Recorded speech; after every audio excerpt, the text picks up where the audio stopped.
Hello again, everybody, and welcome to the Boots Donnelly Show, year number 3, show number 1. And Coach, in this first show, we'll take a look at a couple of games at different sides of the spectrum. Defensive struggle against Tennessee State, and just an offensive show yesterday at the Georgia Dome with Georgia Southern. Well, you know, we started off against Tennessee State, and it was a defensive football game. That was a little bit of a surprise. We thought we would put more points on the board. And then we turn right back around the very next week, and we do very little defensively to contain Georgia Southern. So from one week to another one, it's a 360-degree turn. We'll take a break, and we'll be back to take a look at the TSU game right after this. Opening play, I thought he did a great job, and particularly in the opening ball game, I thought he called a wonderful game. They hit their tight end, and that's something we haven't seen yet. Well, they claimed all summer that they were going to try to implement a more of a throwing game for the tight end, and they came up and they hurt us a little bit. They threw 2 or 3 times to him, and we wasn't prepared for it. And right off the bat, your defense gets a stop, gets a block, and a field goal, and that kind of set the tone there early. Well, you know, we needed to do that. We've emphasized as strongly as we could during fall camp the kicking game, and right there, right off the bat, it paid off for us. Brigham Lions, 37 carries, 140 yards. Well, I think Brigham has got the ability to run the football in the same mold of the Kicker Bayless and all of the other great tailbacks. In this ball game here, he proved it, and I was really pleased with him. Although you didn't get any points, you got the offense moving somewhat in a 9-play, 52-yard drive in the final play of it, and you did have some kicking problems there. Well, we're going to have some kicking problems until we finally locate the one kicker that's going to separate himself from the other one and start consistently making balls. There was no question about that. We did not play in the kicking game very well. This play precipitated a change in quarterback. This is a play that you just cannot make. It was a play that was a 3rd down and 2, and all they had to do was pump the ball and run for the 1st down. As it was, it was not a very good play. Big play in the end zone. Awfully big play. They had us reeling on our heels there, and all they had to do was take it into the end zone. And Lacey, I think it was, dropped the football, and we were fortunate enough to recover. It was a half of big plays, and in the kicking game, another big one. I think Brandon Thomas here has got a chance to really be an outstanding punter, and boy, what a mistake, and it was good for us. Signals for a fair catch on the 1-yard line. And that sets up your defense to make a play. Darrell Williams fumbles, falls on it in the end zone, and that's 2 points. You took an early lead. When you make a mistake in the kicking game, it usually costs you. And right there, it cost them. It gave us a safety there. Chris White made a great play on it, and Darrell Williams did fumble the ball in the end zone. And they were fortunate to only come out with 2 points. Shelby Parker hits Toby Walker to get you close after the free kick. It's a great throw and a great catch. And now, Rhett Kopp. Well, we finally make one here, and I felt pretty good about it. But unfortunately, as everyone will see later on, we come back and we stump our toe again in the kicking game. In the 3rd quarter, Jarek Hillary thought he was going to throw it. Well, it was a bad play on our part. We got man coverage on the tight end. Tight end blocks down. All of the backer has to do is come on up. And there's no one on him, and we don't do it. It was a very, very poor play. The youngster out of Lincoln County, sounds familiar, and senior quarterbacks from Lincoln County, Shelby Parker in the TSU game, hit a big play in the game-winning drive. I think Shelby Parker's going to be an outstanding football player before he leaves here. He's only a redshirt freshman. It's a great throw across the middle. And again, I think he's got the ability to end up being an awfully good player. Field goal missed, but laundry on the field. Well, unfortunately, opening ball game, kicking game, they line up all sides. They give us an opportunity again. And you call on 35, you're seeing. Well, we run a little inside trap game, and I think that Robbie Roberts right there did a great job. Although you can tell he doesn't have extremely high vertical jump, but he did get over that pile and was able to rip off of a defender and get it into the end zone. It was a big play for us right there. Well, that gave the Raiders the win, 11-7. You did go for two, but missed it, as we see one final time going into the end zone. The senior from Fort Walton Beach, Florida.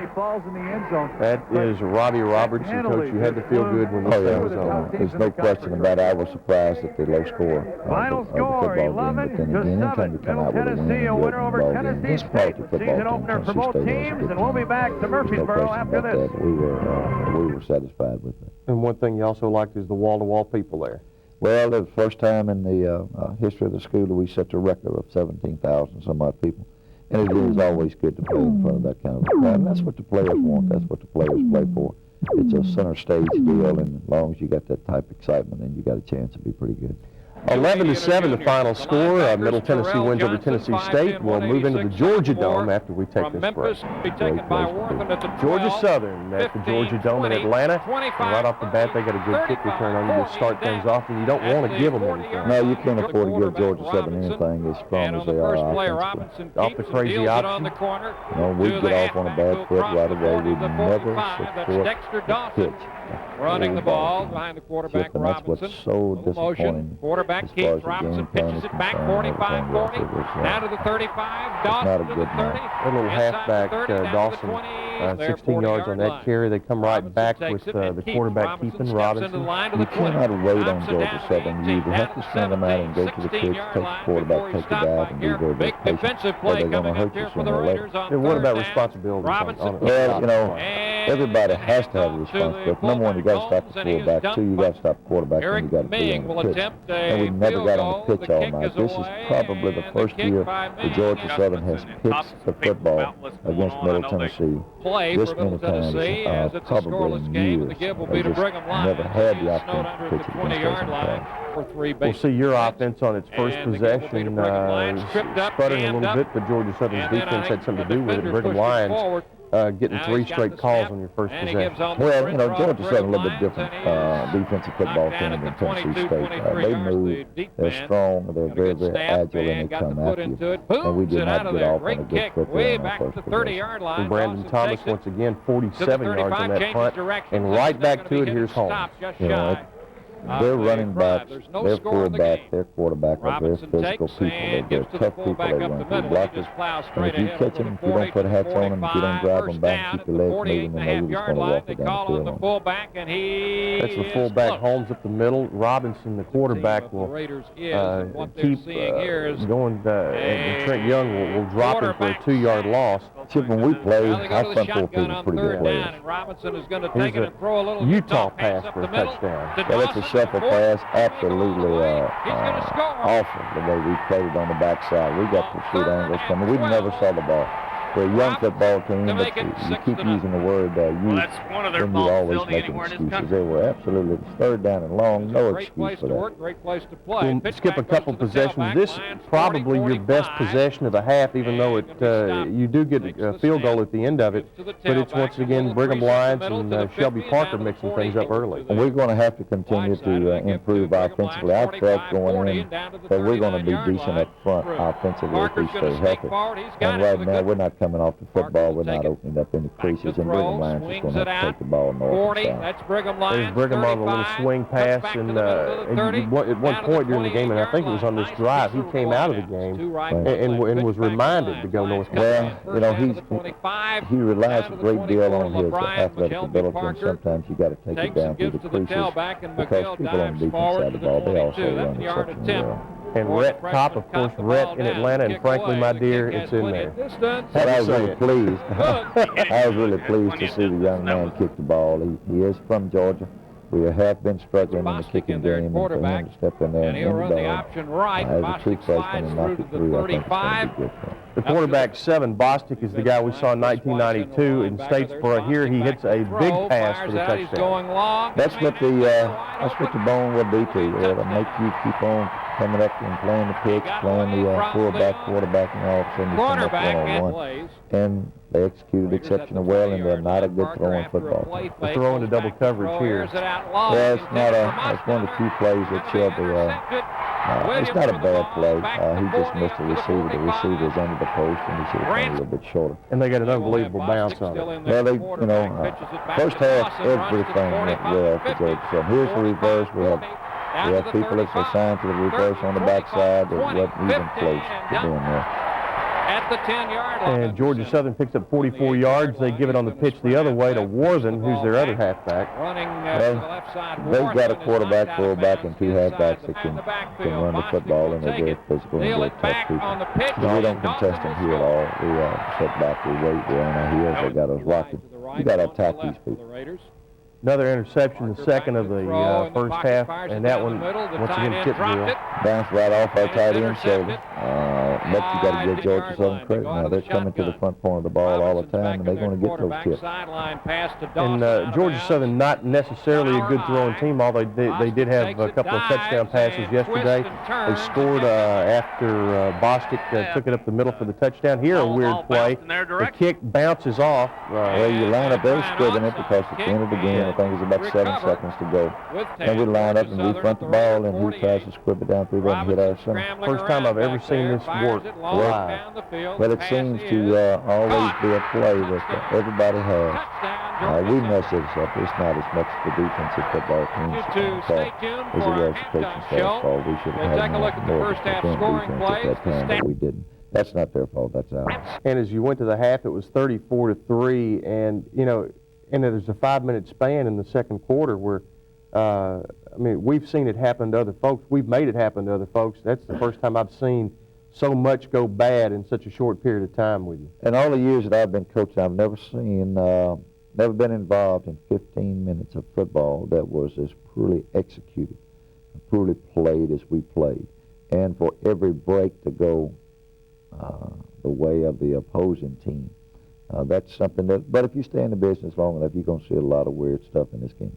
We'll pick up the second half with Middle Tennessee trailing, but I think you'll want to see this right after this. Back straight ahead, 50-45, tripped up Brigham Lions as he crosses the 40-yard line. In the second half. All the numbers turned around in the second half. Georgia Southern had 350 yards, I think, in the first half. You come back, and at the end of the game, I think there's only like 7 yards total difference between the two teams. Well, unfortunately, they got all of the points that they needed in the first half, and they were able to hold on. I thought we came back. I thought we showed a great deal of character, but overall, we've got to do something in the first half. And this ends the drive. You tried to go to Toby Walker, but I think we saw some good things that were going to happen later on. Here's your defense in the second half. You held Georgia Southern to 80 total yards. Well, but then again, we're still not supporting on the corner. Everything has been done now from the inside out on it. No one is coming up from the outside. This is an awful big recovery there on the shotgun where they snapped it up and mishandled the ball, and we were able to get it back and get us started here. And it didn't take very long as Jonathan Quinn hits D. Mosteller for a 26-yard touchdown. I'm going to tell you, Chip, they got an exceptionally fine defensive secondary. All of those guys are back. All of them are experienced, and they're good players, and I thought we really played well in the throwing game second half. This is Georgia Southern's best possession in the second half as they were able to click off a couple of first downs. And again, we have no support out there. Yeah. That was the fullback. Once again, they go to the fullback, and well, I tell you, this guy looks like Joe Ross too. We make him look like Joe Ross. We make him look like an All-American because we don't put any hats on people, and we don't arm up anybody. That's a good stick right there. And that was on fourth down. They went for 2 or 3 fourth downs in the second half, and you stopped them every time. Well, they had a lot of confidence in their fullback, had a lot of confidence in the running game because we hadn't put any heat on it. And why would they not go for it? That's Toby Walker for 13 yards, and we move into the fourth quarter now as this drive continues, and the swing pass out of the backfield for Brigham for 12 yards. And again, we start to move the football offensively, and it's just a matter of we could get enough snaps under our belt. We had an opportunity to get back in this ball game. Little McGill for 16 yards. LeBron McGill has to play a lot more football for us. He is a very tough little guy, and he likes to take it downhill, and that's going to be the key. Hey, look, I mean, he's got leverage. Jonathan Quinn will get sacked, and the ball pops loose, and Andy Massey was luckily there to follow. Right. We have to do a better job of protecting the backside of our quarterback. and we did not do that good of a job. And Georgia Southern's got an outstanding defensive football up front, and they're awfully quick up front. Walker and Mosteller flank to the Raiders with the football again, and we're going to see quickly, here's another D. Mosteller highlight film. There's a great throw. There's a great catch. He lays it out there where D can just simply be off of his path and catch the ball. It was an awfully big play for him. He decided to go for two, and the call here, we'll see Carlos Jeter, the tight end. Well, it's a little bitty old slight play action off the tackle box with a little flood right there. And Carlos was in the back of the end zone. I thought it was a good throw there, too.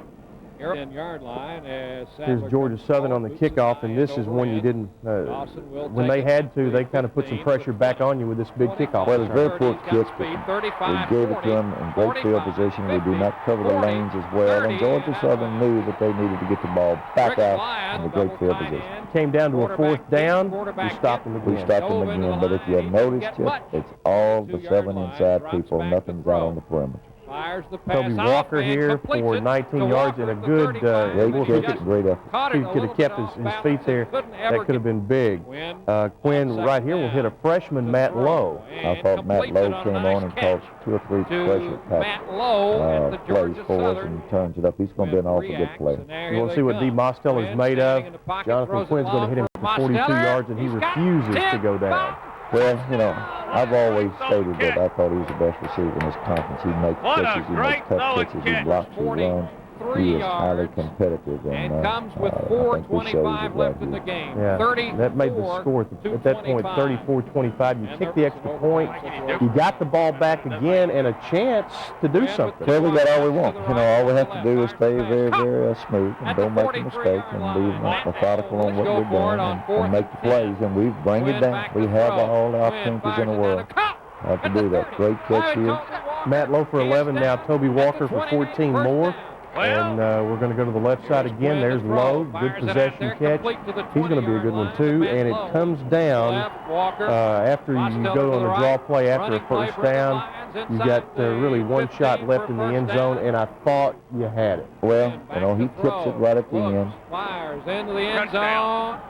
And he kind of blinded them there. He misses that one back at the end zone. Fires tipped down. 34-26, and Georgia Southern got the interception, and that pretty much ended things with under 10 seconds. It ended it right there because the ball was tipped and the young man made a great play. You got to give Georgia Southern credit. Georgia Southern is a very strong football team, and they take a great deal of pride in it. 34-26, and a wild one at the Georgia Dome yesterday. We'll be back to take a look at the scoreboard and also some final thoughts from the coach right after this. Tennessee Tech goes to Marshall and loses 45-14. TSU at the Liberty Bowl, short to Jackson State 24-19. Murray State wins on the road 35-3. Southeast Missouri loses on the road at Eastern Illinois 34-18. On Thursday, UT Martin was a winner at home 97-7 over Bethel. And Samford was a winner over Austin Peay yesterday by a score of 42-32. And that is the Daily News Journal scoreboard. And, Coach, anything surprise you out of that? I think Murray is going to be the sleeper in the league. Right now they seem to be playing exceptionally well. The 97 points that UT Martin scored, most people don't score that many points in a year. Regardless, we couldn't score 97 points against Air. You know, that surprises me a little bit. After the Tennessee State game, you said that you hope that your young kids got some confidence from coming from behind. What do you hope they got from the Georgia Southern game? Well, you know, I think you got two different football teams. I think you got a very, very physical football team that never stopped coming downhill. And what I mean by that is they are always going to be coming after you in Georgia Southern. And if you're going to be able to play, you've got to be able to stand up and go after them. I think we did that up front. We did not do that outside and in the corners in our secondary. We're going to have to do a great deal of scheming. We're going to have to find some people who can do that. And this week, the Raiders are on the road at Moorhead. A reminder that the Blue Raider Network goes on the air at 5:30. Kickoff is set for 6 o'clock Central Time. Coach, the first one in the books, and we'll see you here next Sunday morning. Chip, see you next Sunday. All right. For Coach Boots Donnelly, this is Chip Walters saying thanks for joining us, and we'll see you next week right here on the Boots Donnelly Show.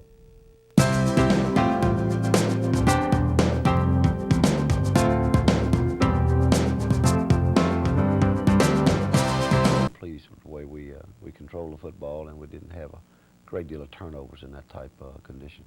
Raiders win it by a score of 42-0 over the Morehead State Eagles. We'll take a look at the first half highlights as we continue here on the Boots Donnelly Show.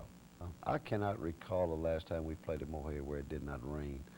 I was telling a lot of folks that if our shower was big enough, we would practice in the shower every time we played Morehead to get ready for it. Different kind of atmosphere at Morehead, Kentucky, as we'll go to the tape.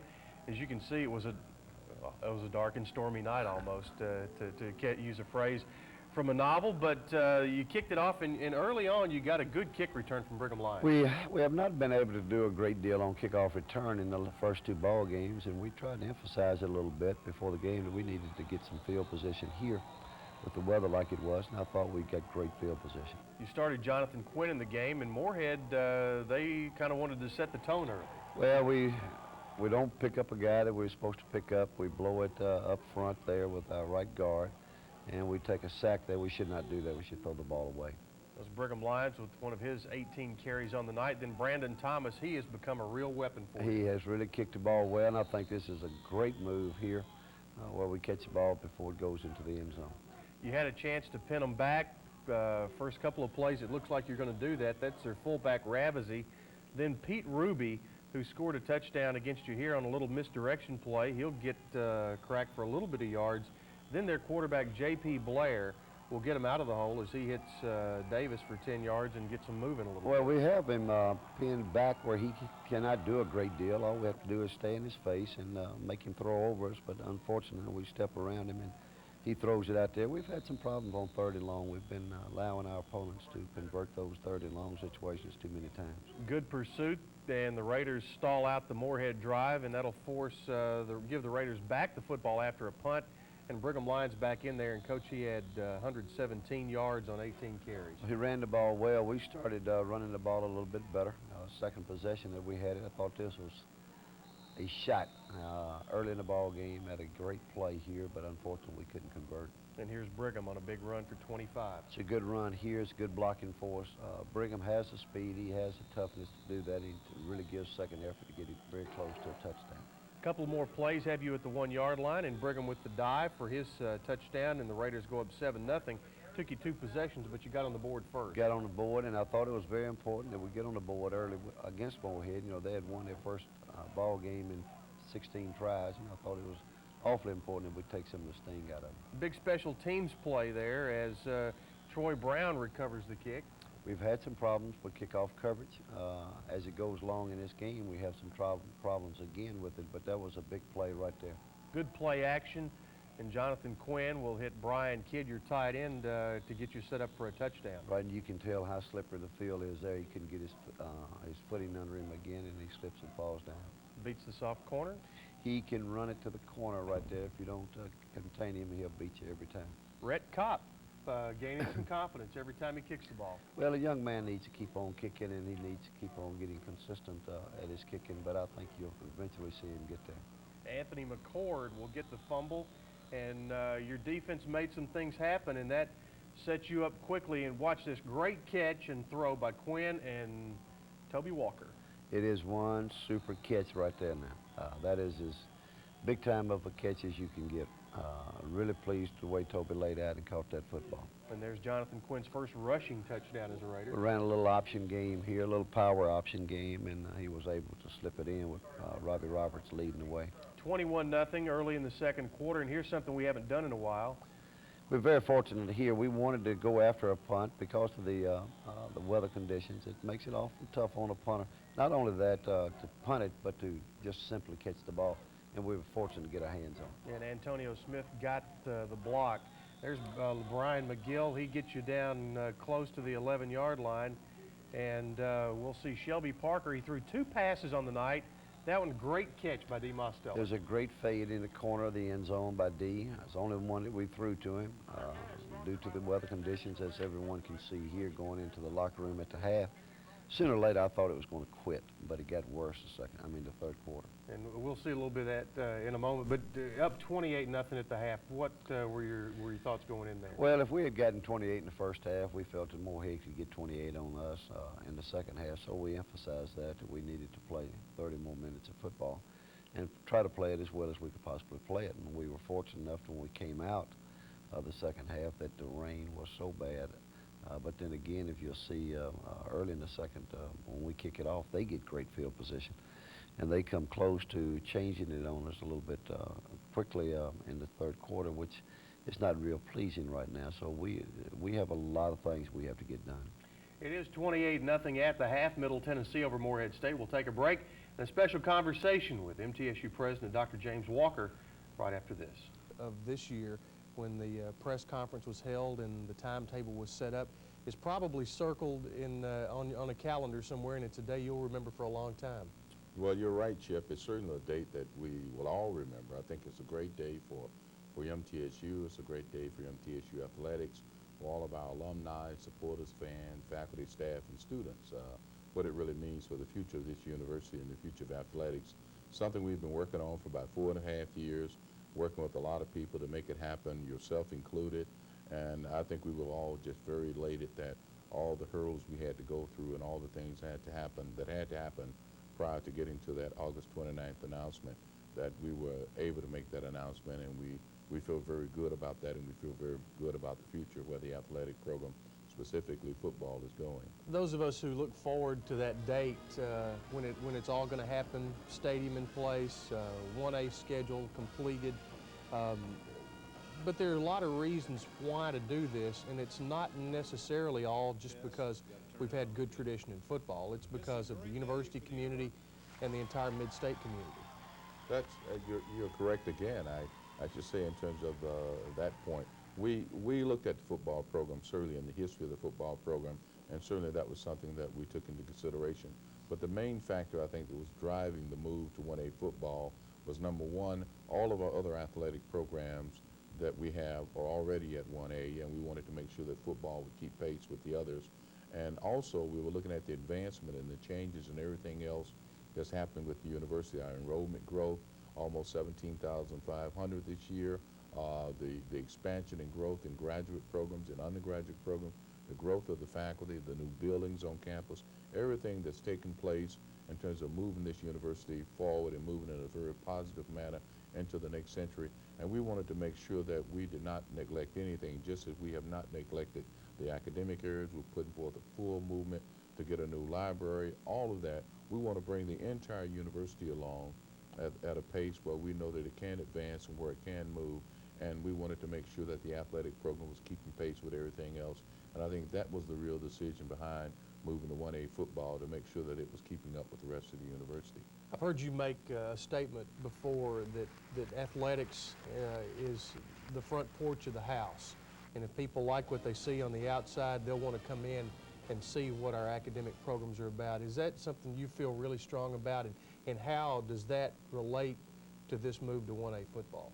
Well, I think it all relates, and you're right. The athletic is really the front porch, and I think a lot of people have to look at and understand that it is the first thing, as the front porch is on a house. It's the first thing that you see, and if you are attracted by the front porch or feel comfortable with what's taking place on the front porch, then you might feel comfortable with entering the house. And we think that a lot of people learn about athletics first, about a university. They learn a lot about the reputation of the athletic programs. Then they take the time to learn about the academic programs, the faculty, and everything else that is offered.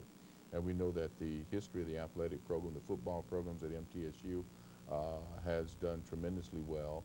And as a result of that, we have looked at that in terms of how we move entire thing in together.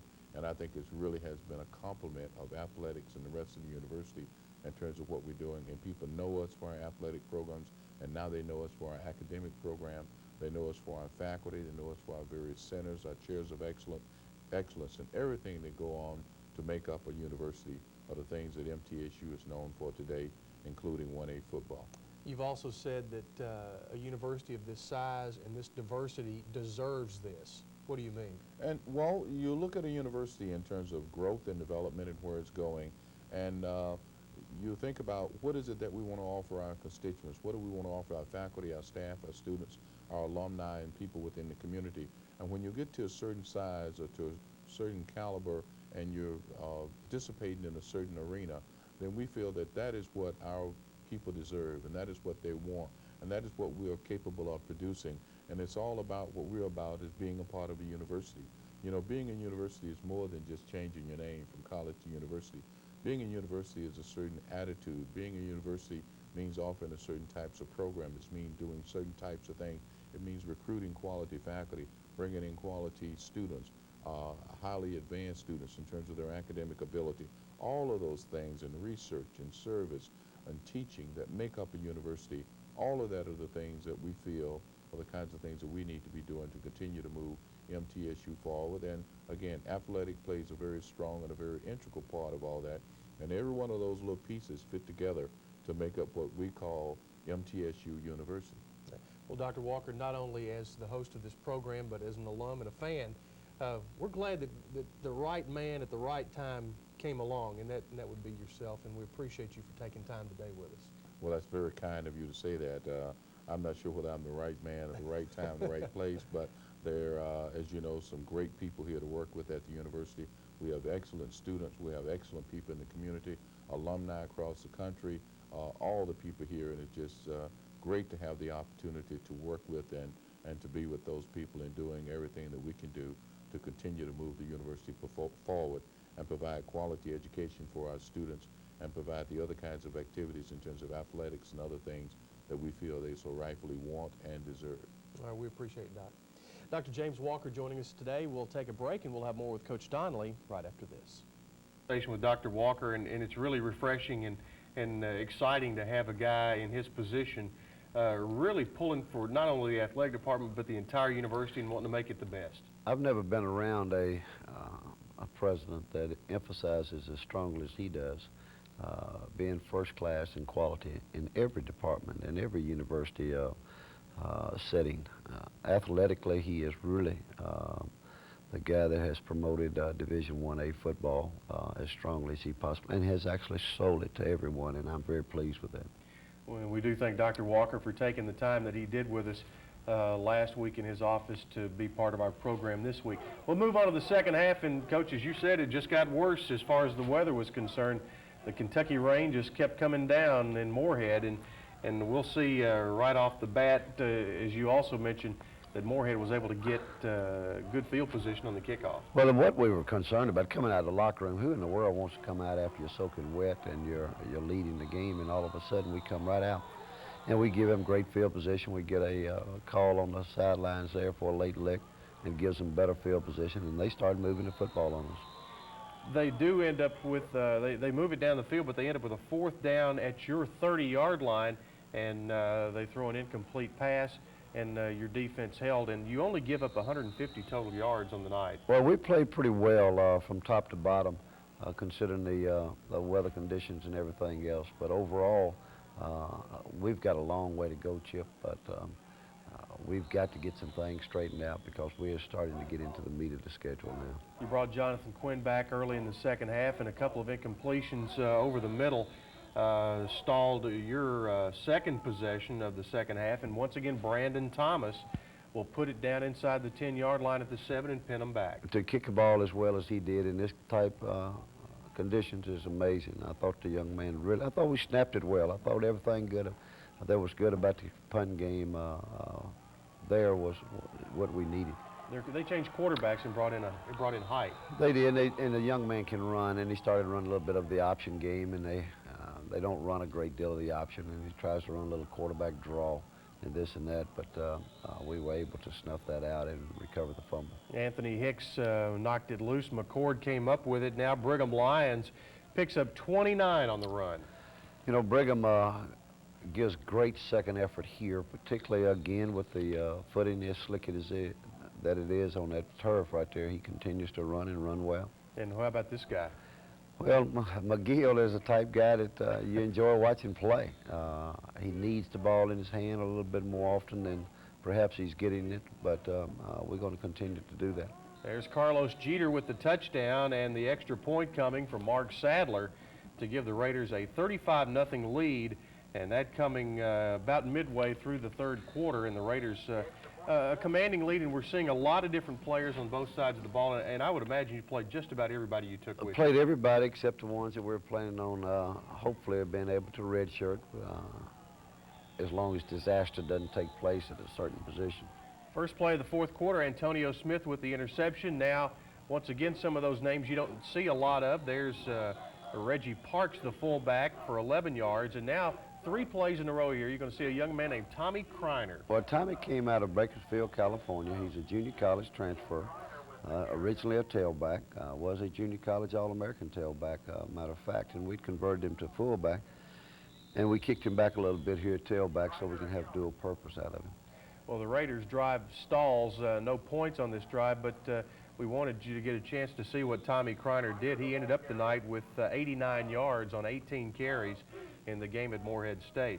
Morehead, after the Raiders give it up, a fumble on the play, and Middle Tennessee will get it back, and recovering it, Chris White out of Riverdale High School. Got great field position here, and it's just a matter of going on and putting the game out of reach now.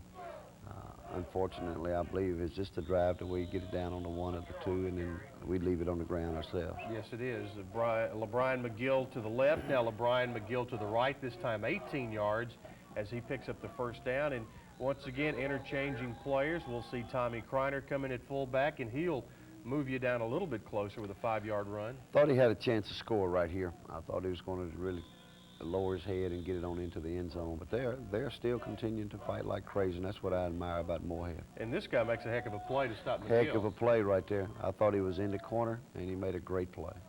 Here, fumble on the snap. We leave it behind the center. We don't bring it out of there on the snap quick enough, and we left it when the guard was trying to pull.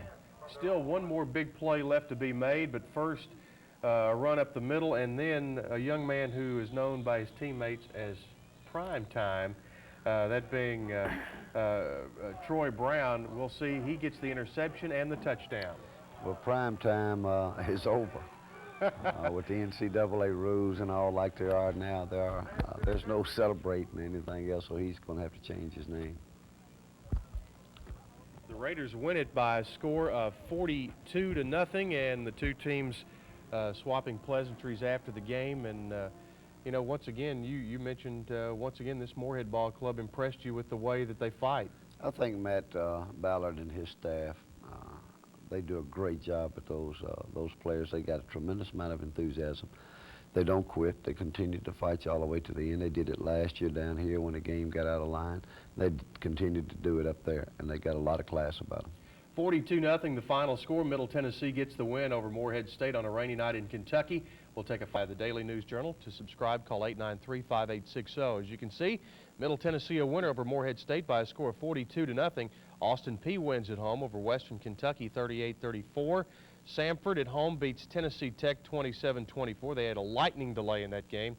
UT Martin loses at Eastern Illinois 30-22. Eastern Kentucky and East Stroudsburg. That game scoreless at the half, but Eastern Kentucky wins at 26-0. And here's the one that has some eyebrows raised. Murray State 34, Southeast Missouri 0. That is your Daily News Journal scoreboard. And Coach, when you see that 34-0 up there by Murray, that is your next opponent.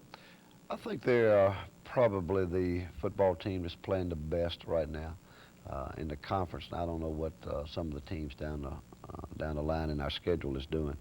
But knowing Houston Nutt and also the Murray players that were coming back from last year and what he's picked up, I think they're playing exceptionally well. Where they're really playing well, people look at points, but they're really playing well defensively.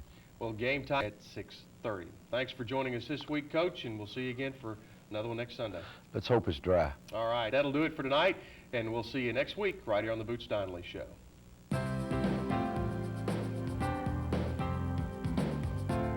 Nothing lost to the Murray State Racers, and I think a lot of folks left there just numb and not really believing they saw what they saw. Well, they probably didn't leave any more numb than we were, Chip. I cannot recall in the 17 years that we've been here, we've had a lot of points scored on us and we've lost some games. Never been as dominating a loss as this one was. You know, what caused it, I thought we was ready to play. I thought we had a good week of practice, but Murray came in here and completely dominated us and embarrassed us and did everything that they wanted to do to us at any time they wanted to do it. Well, we'll take a look at what happened in last night's game. First half highlights coming your way right after this. We can read and can listen and see things, and there had been a lot of talk that Murray State was coming in a much improved team, and you said you thought they were ready to play, but they started out kind of flat. Well, and I really don't have an answer for that, Chip. I wish I did, and I wish all of our coaches did.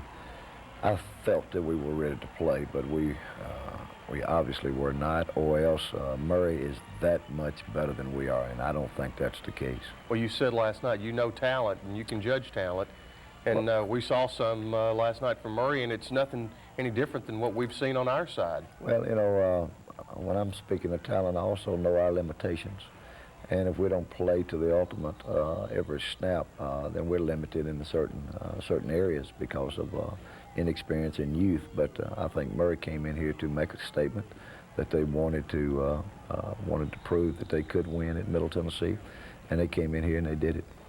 What we're seeing now is first half highlights Murray's first possession of the game. That's fullback David McCann. He is one of the few guys who is back on the Murray squad that is making big contributions that is not new. This is the new guy. This is David Cullors, the transfer from TCU. He's an excellent football player. There's no question about that. He's got great feet. He runs well. He sees a lot of things. But then again, we made him look a heck of a lot better than perhaps he really is. Obviously, Murray had seen something. They tried to run the shuffle pass, didn't work. They punt it, and D. Mosteller will get your offense in position at the 16-yard line. And the first thing we'll see is a near completion. Is you tried to go for something big early. Well, and we've got it. That's the bad thing about it. We've got it. We got the whole field. All we have to do is be laid out in front of him, let him go get the ball. But then again, we got a redshirt freshman quarterback. He has to learn. Brigham Lions with the short run, but the drive stalls after a penalty. And Brandon Thomas, who I thought he was the one saving grace last night. He's probably the only player. I have not completely gone through all of the film yet, but he's probably the only guy that came out of this game with a plus on his side. I thought he kicked the ball exceptionally well. Another Raider possession in the first quarter.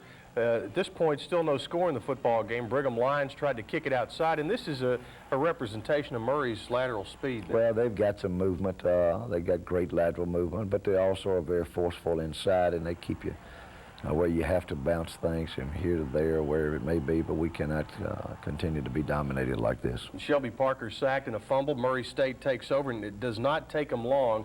Here's Mike Cherry, the quarterback, the transfer from Arkansas. He hits a little pass out in the flat to get him inside the 20 down to the 15-yard line. And then after a penalty at the 29-yard line, it's just a little timing pattern. And it's very poor coverage. There's nothing any different pattern than we have seen in the past and all. We're in 3 deep coverage, and we don't come over the top. We just don't come over the top. And you know, it's not as much the players' fault as we're just not teaching as well as we should be teaching these guys. 4-play, 23-yard drive, actually, and Brigham Lions on the kickoff return with the Raiders down 7-0.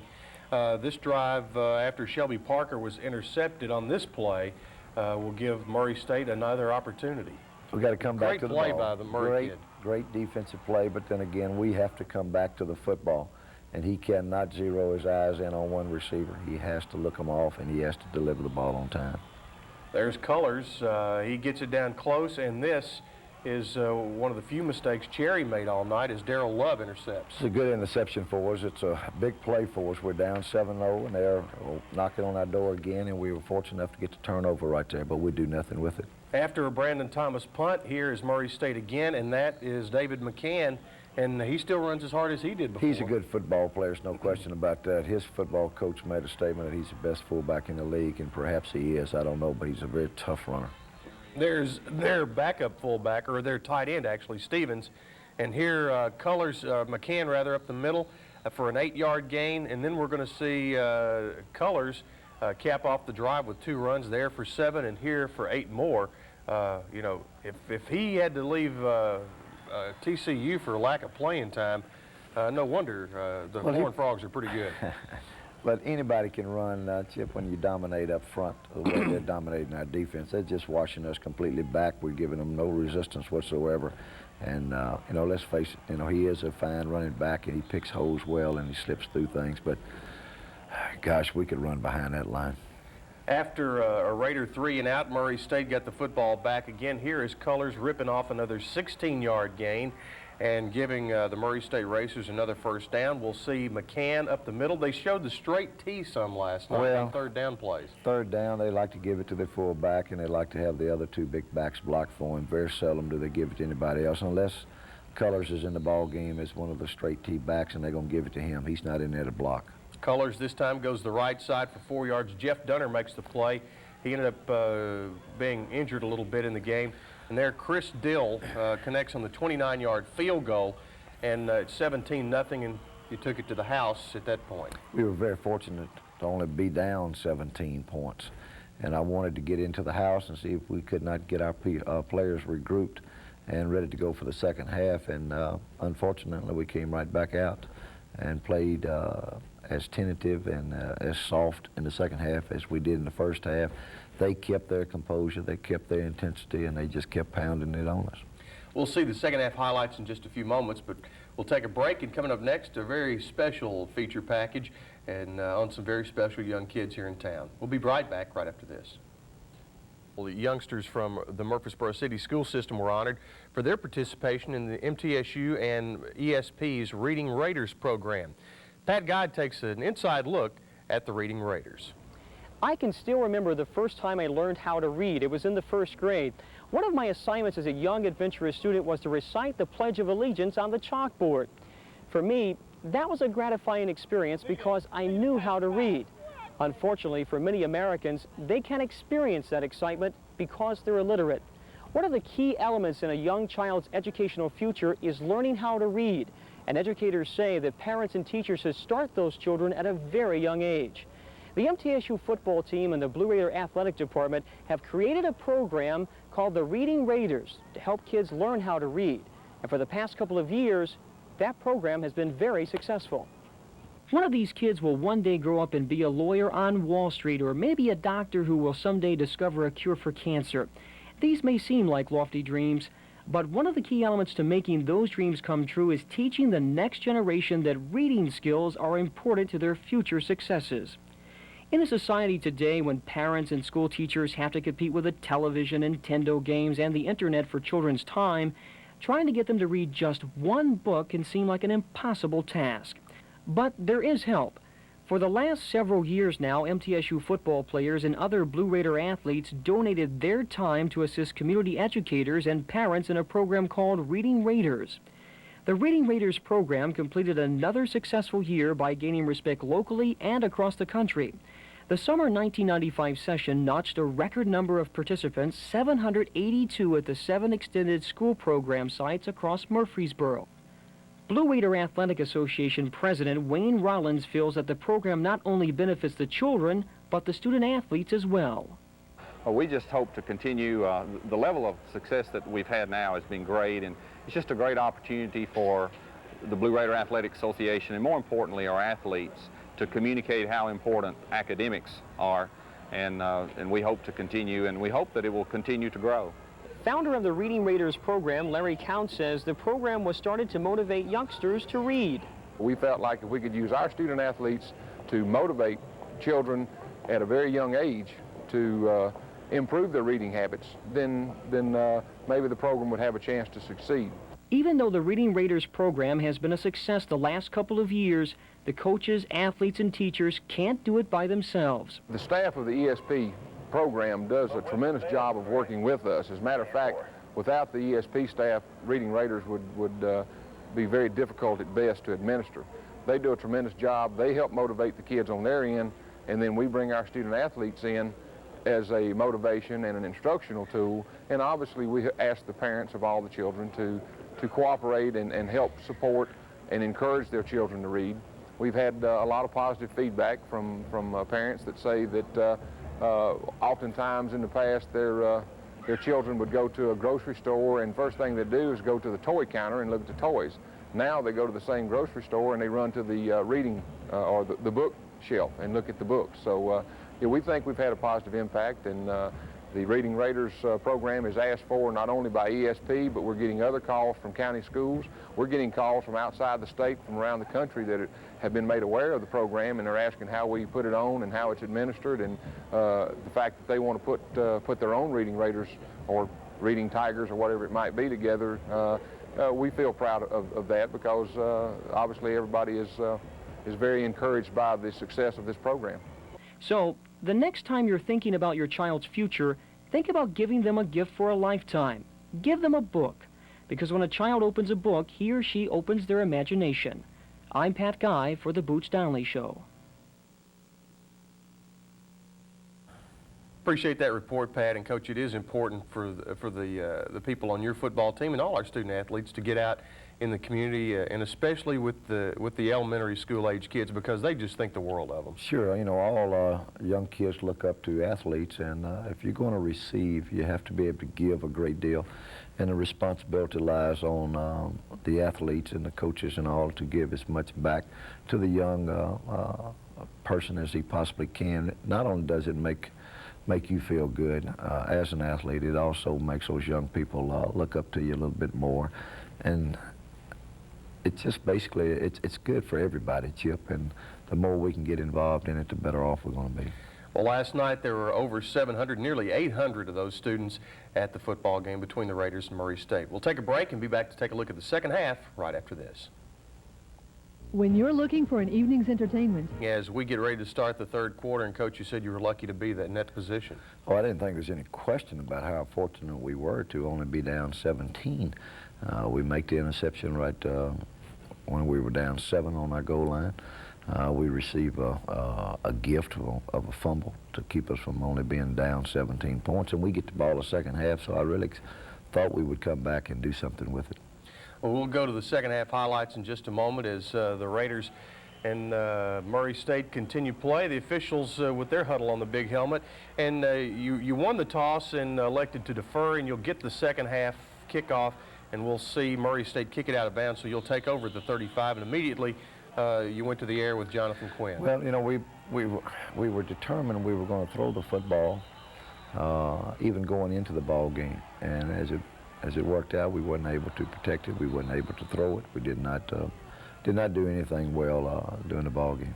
This punt by Brandon Thomas, 53 yards, and a 14-yard return by Hampton will set Murray State up on their first possession of the second half at their own 26-yard line, and Murray proceeds to take it the length of the field, 84 yards on 14 plays.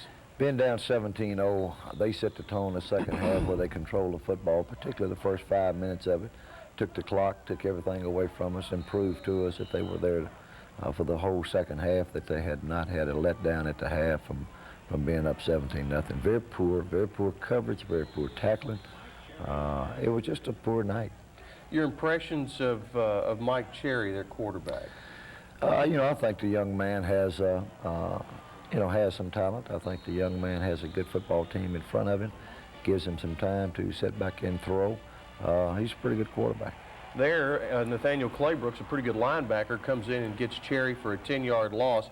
But here's the one that's a backbreaker. They come right back and hit a 27-yard pass. Well, they come out with 4 out, 4 deep people on us, and we got 3. And anytime you have 3 and they got 4, something is wrong there. We have a strong safety that don't get back into the ball, and we got linebackers that don't drop.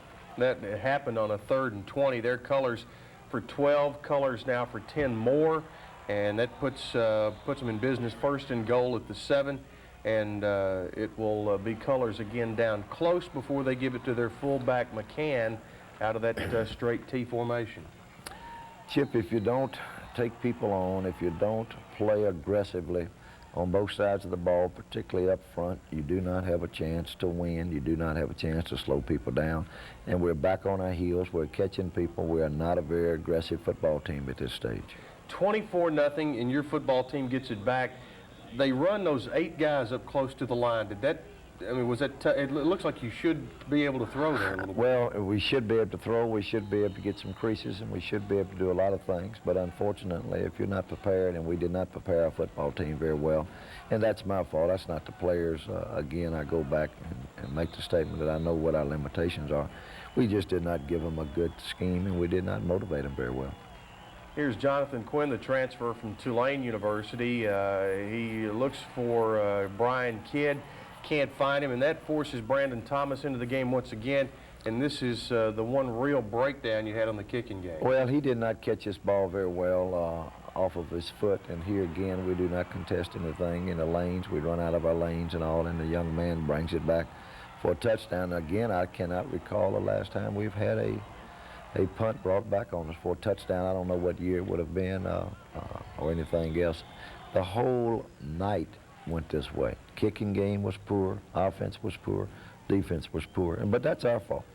31-0, and into the fourth quarter now. Cherry connects with Jones for 20 yards down the near sideline. Chris White making the tackle, and this is the final scoring drive of the night for either team. They'll hit Stevens, this tight end, once again, and he was able to hurt you in some plays. They're a good play, good football player to tight end. All of their tight ends are pretty good, and he runs a little bootleg, and he just kind of sticks it and runs a drag across the flat out there, and nobody's out there to pick him up.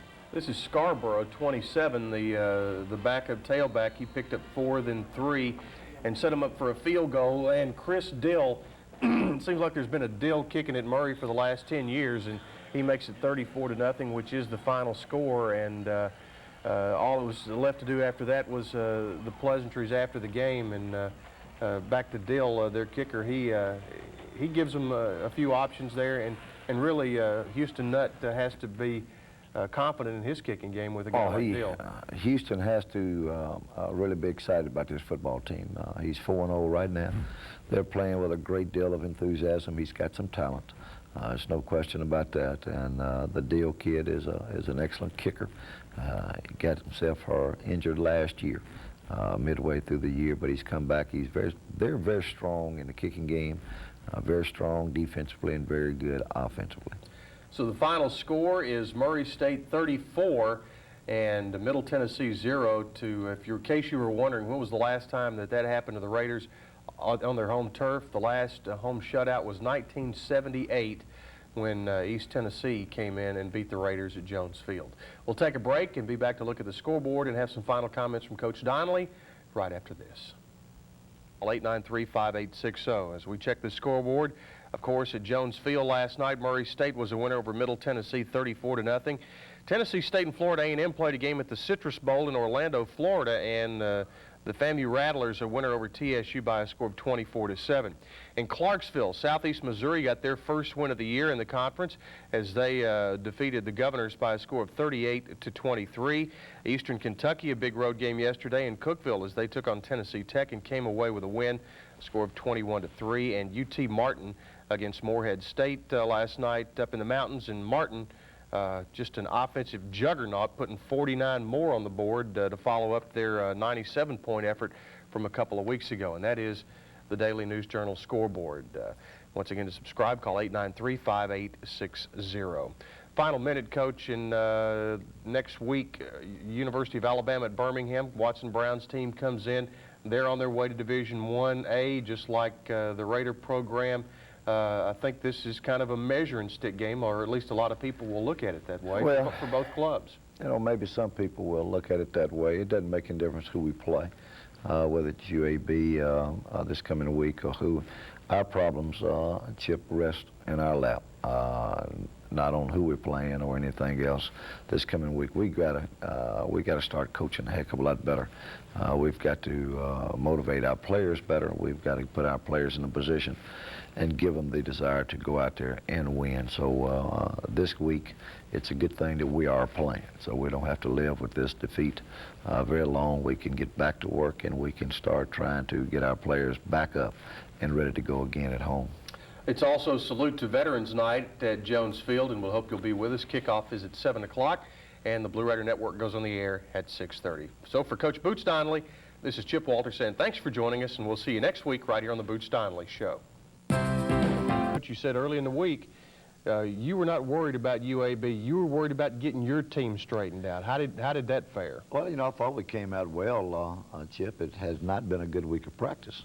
And anytime you lose confidence in yourself because of the way you had gotten beat the week before, it's tough to get back. And, you know, I was really pleased the way that we came back and we responded against. And I'm telling you now, UAB is a pretty good football team. Although they haven't won a game, they're a pretty good football team, so we're pleased with it. So the Raiders and Blazers last night at Jones Field. We'll take a look at the first half right after this. The Boots Donnelly Show, brought to you by Video Checkout. Kickoff time last night, crowd of about 10,000, and couldn't be a better situation.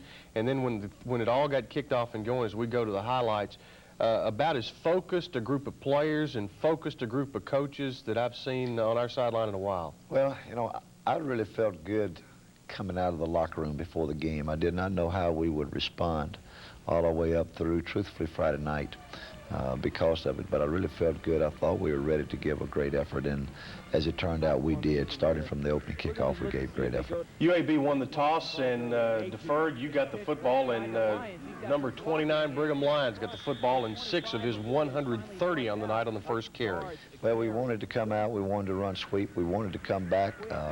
Truthfully, we had a bootleg type route thrown into it on second down, and they gave us a coverage where we threw the short game. There was Toby Walker, Gadsden, Alabama. You come back with Lions. Big gainer, 17 yards on this pitch. I thought this play was well executed. I thought this whole first drive really set the tone for us.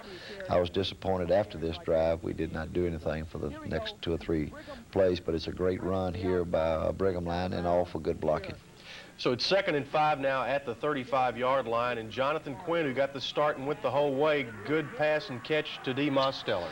Awfully good player D is, and we got to get the ball in his hand more and more because he can do a lot of things with it. Good run here by Brigham. Good second effort. It's great effort here. Great effort here. This is what Brigham has to do all the time. Get his pads down, take the first lick, come off of that lick, and keep his feet running. And if he can do that, then he's going to be an awful good back. The team's coming off the field, and I hear you say on the sideline, that's the way to play offense. Well, that's the first time we've done it in a long time. That's the only way to play. You have to go after whatever good comes out of it, whatever bad. At least you will make good plays out of bad plays if you're hustling. There's Hudson, the quarterback for UAB, hitting Parker for 17 yards.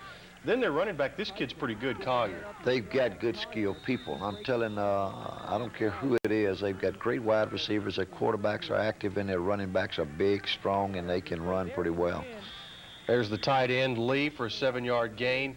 Then Brian Chastain and Anthony McCord will team up here on good penetration up front. Great stick right there, and we're starting to get more and more people to the ball, and that's what we didn't have last week. We got people standing around last week. This week we got people coming after the ball over and over and over. Reggie Upshaw gets Hudson wrapped up, and we're going to have a penalty called here. This was a big play. Awful big. Yeah, intentional grounding because it's not only you lose yardage, you lose down, and that forces UAB into a punt. That's exactly right. No question about that. And we have to continue to get a little bit more forceful on pass rush, and Reggie Upshaw was able to do that there. After 1 quarter play, it was 7-0, Middle Tennessee with the lead over UAB, and we'll move it into the 2nd quarter, and the Blazers will have the football, and we'll see Collier start off the drive. That's the big tailback moving left to right. Big, strong back now. He weighs about 220. He's about 6'2". I thought it was a pretty good stick here by our corner, but he needs to wrap him up and drop him right where he hits him. There's Hudson. He is a transfer from Oklahoma, correct? Good player. Well, he's a transfer of Mississippi State. Right. Awfully good player. Was the #1 recruited prospect out of state of Georgia about 2 years ago. This pass can't be intercepted, and a great catch. So Grady, what is referred to as a skinny post. He made a quick break on it, and the young man stuck it on the place that you could stick it where they could catch it, and we couldn't get our hands on it. This is kind of what you would expect a Watson Brown offense to do on you. Kind of mix it up, throw it around, show you different looks, that kind of thing. Right. There's no question that Watson and them, they know how to move the ball around. This is a seam route back to the opposite side with the tight end. They caught us in 3 deep coverage and had us spread out pretty good. And our free wasn't and didn't have enough depth. And then you blocked the kick. We blocked the kick, but here's what youth does for you. We've got it picked up. All we have to do is pick it up. We take it back in for 2 points. And our corner at that time did not know the rule. He came right out of high school and did not know what to do with it. So instead of doing anything, he just stood there and watched it and then made the tackle. But we'll get that straightened out. Reggie Upshaw will get a little spotlight time here. But it's a shame right here that we had to have this one called back, because the big old guy right here now, he is trucking. He's going to take it into the end zone, and you may have seen a UAB player come into the picture there, and there was a clip. But still, I think they may have been chanting Reggie in the stands. And once again, your defensive guys get all excited about it, but it does set you up good at your own 40, at the UAB 40-yard line. What a catch! Is that not an unbelievable catch? He suspends himself parallel to the line, to the ground, on top of the defender and makes that catch. This young man right here is, We'll see it again. he can make some catches. And we'll see more of him a little bit later in the game, but, I mean, this is about as good as you will want to see. He has great concentration, he has great determination, and he has great hand-eye coordination. He likes to play. And there is Carlos Jeter, the tight end, and that'll set you up close in an attempt for a field goal. You'd like to have had some points here. Well, we needed points here badly. There's no question about that. But we're going to eventually get him out of Rhett. Rhett will be, he'll be fine. He just needs to continue to kick. So the Raiders lead 7-6 as both teams go to the locker room. We'll take a break, and we'll be back with a look at our halftime feature right after this. Gerald Ford was in the White House. Disco was the rage in a company called TM. Wide receivers have to be on the same air frequency. In the past, MTSU has had some outstanding receivers such as Dennis Mims and Corey Simpson, who spent many Saturday afternoons in opposing teams' end zones. But now, the torch has been passed to a young group of Blue Raider receivers who hope to take MTSU's offense to the next level. MTSU wide receivers Dee Mostiller, Toby Walker, and Matt Lowe have proven in their young college careers that being a successful wide receiver in the Ohio Valley Conference takes a lot of work and dedication. Mostiller, Walker, and Lowe's afternoon practice begins with receiver coach Eric Roark. In a classroom format, Coach Roark takes time to break down next week's opponent, and he always stresses to all his receivers to be a football player first and a receiver second. Even though MTSU has graduated some impressive offensive talent like Kelly Holcomb, Dennis Mims, and Corey Simpson, Mostiller, Walker, and Lowe believe that they can pick up where Mims and Simpson left off. The main go-to guy out of the three is Blue Raider receiver Dee Mostiller, who is from Chattanooga, Tennessee. In the 1994 Blue Raider season, Mostiller had to play in the shadows of Simpson and Mims, and he still scored 5 touchdowns that year. However, this year his role is a little different. With Mims and Simpson gone, Mostiller has the green light on Simpson's record book. And Mostiller knows the task of replacing one of MTSU's best receivers won't be easy. Well, I think all of us can make the big play. Like Corey made most of the big plays last year, so he was the main option for Kelly. And 3 of us, they have an option to go to either 3, and we're sure to make the play. So I think that's what we bring to the table. Instead of one player making a big play, each of us can make the big play. We all like each other. We all get along, laugh, and joke, try to make practice fun. When Corey and Dennis were sophomores, they both started. Like you look at Dee, Dee's a junior, and even him last year as a sophomore, you would consider him as a big play guy, even as a sophomore. The second Blue Raider receiver is Toby Walker from Gadsden, Alabama. Walker, who was an incredible high school track star, says that filling the shoes of Mims and Simpson will be a challenge. We actually do have a big shoe to fill because Corey was a great player, and Dennis, he came into the season, he was a pre-season OVC pick, and both of them, did good things for the team, and we had a lot of options in going to them, and we could depend on them, and hopefully we'll be the group that they can depend on in the clutch or down the line. Toby's a sophomore. Corey and Dennis were both players as sophomores, so by the time that Toby and Dee get out of here their senior year, they'll probably end up having the same amount of games, and probably the numbers on stats will be about the same too by the time that they're both seniors. With Mostiller and Walker bringing the speed and finesse to the Blue Raider offense, Matt Lowe brings with him a no-fear attitude about catching passes over the middle.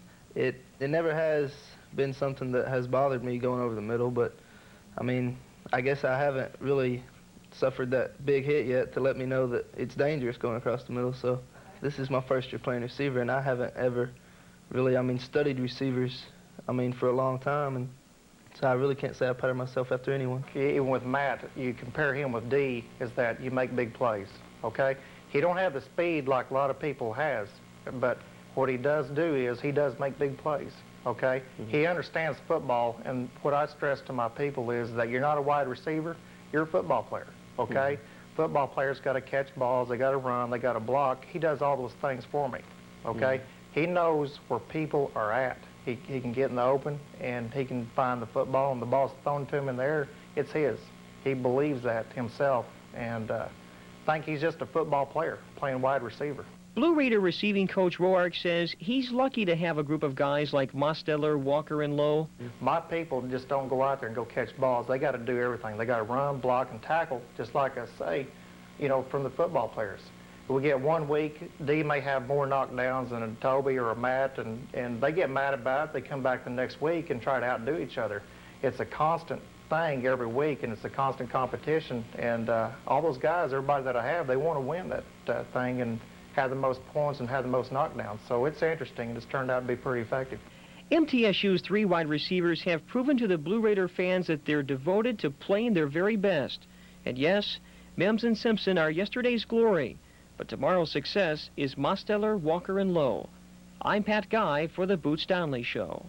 Pat, we appreciate the report, and Coach, those 3 young men, I mean, D is the old crusty veteran, and he's just a junior, but that's a good group. It's going to be an excellent group, and not only that, the ones that are behind them, the young ones, are going to have an opportunity to be awfully good. We're really pleased with the receiving core that we have because all of them have talent, all of them have speed, and they can make big plays. And not only are they doing it catching the football, they're blocking well this year. Oh, they're great charactered kids, and they don't mind blocking for you. They don't mind working every day. They have a tremendous work pattern at practice. Coach O'Rourke has done a great job with them. They enjoy each other, and they go out to practice to improve every day. All right, we'll take another break here and be back with the second half of Middle Tennessee and UAB right after this. When you're looking for an evening's entertainment, Cover Story can help. When you defense coach is Gary Barnes makes the interception. People don't realize that's a tough interception right there. The ball was thrown behind both receiver and defender, and Gary turns around as a true freshman and picks that ball off, and then it was a tremendous interception right there. A lot of people don't realize how tough a play that is. We'll move to about midway into the third quarter because both teams were able to stop each other. Now with Middle with the ball again, and here's Brigham Lions and a good lick by UAB. Ooh, honey, hush, that was a tough lick right there. I thought it had really hurt Brigham. It was right on our boundary. He had no place to go and no way to protect himself, and the kid put a good stick on him. 3rd and 1 here, and big pass to Toby Walker. They gave us a lot of the short stuff. They stayed off of us. They did not evidently think that we would toss it out there to them, and Toby and D both continue to make big plays on it. Brigham for 11 up the middle. This is the way you run this offense. It's a downhill run. It's not a boundary run at all, and you got to be able to do that. Another great catch here. Yeah, 3 of them it takes to get Toby down. In Middle Tennessee, another first down. Throw toward the end zone, but a pass interference call. It's a big call right there. I thought it was one of the few throws that Jonathan made that was a little bit offline, and perhaps he should not have thrown. I was really pleased with the way Jonathan Quinn conducted his offense and handled it all night long. Oops, that's a pretty good way to describe that. I wish we hadn't have done it because I think we had the corner taken right there, and Brigham takes his eyes off of the ball on the pitch. You're up 7-6, but about to be more. The throwback to Quinn. Well, it's a pretty good, well-executed play. We give them a good stretch on the sweep to one side to try to draw the defenders, and Johnson slips out the back door. You don't do this very often, and you certainly don't make a living winning football games with trick plays. You have to be sound, but this is a great and well-executed play. You've used it before, so... Well, we threw it a couple of times, and, you know, we run all these trick plays at practice and all in case we need them, but we're not a trick football team, and we don't try to do that. We want to beat you going downhill if we possibly can, and tricks will win every once in a while, but very seldom do you have a great season with trick play. Big play here. Ooh, big play. And look, Gary Barnes, or rather Cedric Stegall, stayed in the end zone with it, saved himself about 20 yards. Well, I'm going to tell you something. I think those 2 young kids played the corner, true freshmen right out of high school, against a offensive football team that is explosive. I thought they really played well, both of them at the corners. Brigham Lions once again, he had 130 yards last night, and that run moves you up to about midfield and will move us into the 4th quarter with Middle Tennessee leading 14-6. And then we'll see, once again, Brigham Lions take the left side for 13 yards. And I'll tell you, this shot out of the end zone is... This is where you run the football. Yeah. He has got his pads over. He is running. He makes a complete 360 turn here. This is a great play right here. Great play right here off the bootleg with Jonathan running the football. He needs to go ahead and know down in distance and be able to try to get it because we came up a little bit short on the first. But that's about all he could get at the time. 4th and 1. 4th and 1. And we throw it. And we throw it, and we complete it. For a touchdown. And we score for a touchdown. So, you know, the element of surprise I guess everybody reads the Donnelly football teams thinking we're running in the middle, whatever it may be, but well-executed play. They even jumped it. They even came up and jumped it, and I thought Toby Walker did a great job of keeping on his feet and bringing big touchdown right here. The young man out of Gadsden, Alabama, gives Middle Tennessee a 21-6 lead. Cedric Stegall got knocked around a little bit and getting some work from the trainers on the sideline. We'll see Drake, their quarterback. Now this one hurts you. It didn't look like much to start with. But. Well, it's just it's a problem we have with young guys doing their job in containing people, and they run a little flare out there. Big hit by Anthony Hicks. That's the way you contact people. That's what we need more and more of. He lost his stuff there. Everything came out of his hat, you know. But then it was the quarterback hitting the corner. Big mistake here. We got a backer assigned to the quarterback, and we don't get around the corner. You have to get there in a hurry. You cannot hesitate, and we hesitated. There's Antonio Smith with the interception. Bad throw, really and truly just laid it out there for us, and we had to make that play. It's a big play for us again. And this is the Brian McGill drive. This is a McGill drive. I'm telling you, the little guy can play. There's no question about that, and it's not a lot of drop-off after you take Brigham out. 22 yards on the first carry, 23 yards on this carry, and he will set you up at 1st and goal inside the 10-yard line. And how about number 22 for 9 yards and 6? He doesn't go down easily. I'll tell you that now. He likes to play. He enjoys playing, and I like to see him run with the football. You do like that. The handshakes all around, and the Raiders win it by a score of 28-13. And your thoughts when this one was over? You seemed relieved. You seemed content to some degree. Well, I was, you know, mainly because you never know which way your football team's going to go after a loss. And we wanted to come back and try to make a statement. And it wasn't for the opposing team or anyone else. It was for ourselves, our team, and our coaches, because we all kind of lost a little bit of confidence in our own ability. And I thought it was a tremendous win. I was really proud of the way that they performed. I was proud of the way that they reacted during practice all week, because it was a tough week. It was a mentally tough week, not a physically tough week. And to come back and play a football team that was 0-4 and to go out and give that type effort, I was really proud of them. 28-13 the final, a break, and we'll have some final thoughts after this. What do a Nobel laureate, a Peabody Award winner, a Telly winner? Tennessee, a winner over Alabama Birmingham 28-13. Eastern on the road wins a tough one at SEMO. They win it late 42-24. Charleston Southern beats Morehead State 34-22. Tennessee State still winless after their loss yesterday to South Carolina State 15-14. Murray State goes to Clarksville 45-17 winners over Austin Peay. And UT Martin wins at home 36-31. And that is a look at the Daily News Journal scoreboard, brought to you by the Daily News Journal. To subscribe, call 893-5860. And Coach, the UT Martin in particular has put some points on the board the last few weeks. I think they've gone back. Have not caught them on film of anything of those, but I understand that they've gone back more of the running gun, run and shoot, tossing it here and tossing it there. And they've got some football players that obviously can execute the offense. We go to Clarksville next week, second year in a row. Second year in a row, very tough place for us to go. Austin Peay in Middle Tennessee has always had tremendous football games, a very tough game for us year in and year out. And it is its second year in a row that we go, but we also going with a positive attitude now because of this win here. And we've been at home for a couple of weeks, so it's going to be good for us to get on the road. And we remind folks, kickoff time in Clarksville is at 3 o'clock. The Blue Raider Network is on the air at 2:30. This game also televised on Channel 4. So that'll wrap it up for this week as Middle Tennessee wins over UAB 28-13. And for Coach Boots Donnelly, this is Chip Walter saying thanks for joining us, and we'll see you here next week.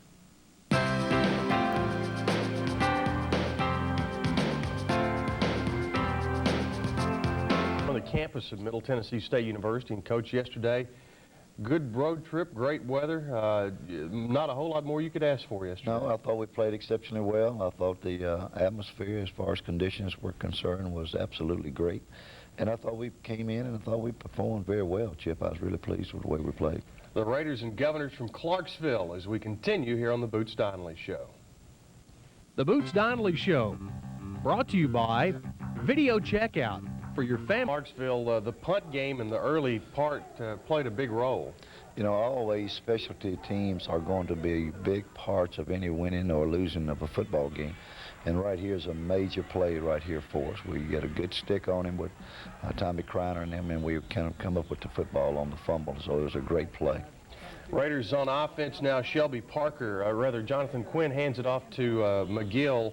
And you started him in place of Brigham Lyons? Well, Brigham was injured from last week with some bruised ribs, and we did not want to play him if we could avoid it. But we wanted to play him some because McGill needed to have a breather too, so we started McGill there. Jonathan Quinn tucks it and runs and picks up a first down to the Austin Peay 17-yard line, but the drive stalled and Rhett Kopp called on. Well, I was really pleased with the way Rhett came in. You know, as a true freshman, he's been struggling a little bit as far as consistency in his swing pattern. And to be able to step out there on the first one and make that kick was a big 3 points for us. 3-0 Middle Tennessee, and Mark Sadler puts one in the end zone for you. It kind of tiptoed down the sideline, but it got there. Well, we mishit it a little bit, and it bounced down the sideline. They did not field it, and it went into the end zone.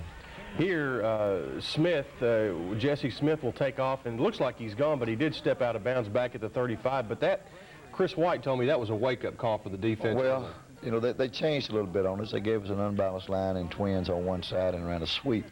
And we were fully intended to play the option game all night long. Matter of fact, they did it 2 times in a row on us, but after that, we settled down. They complete a pass to their tight end at the 37-yard line, and that was just about all they could do.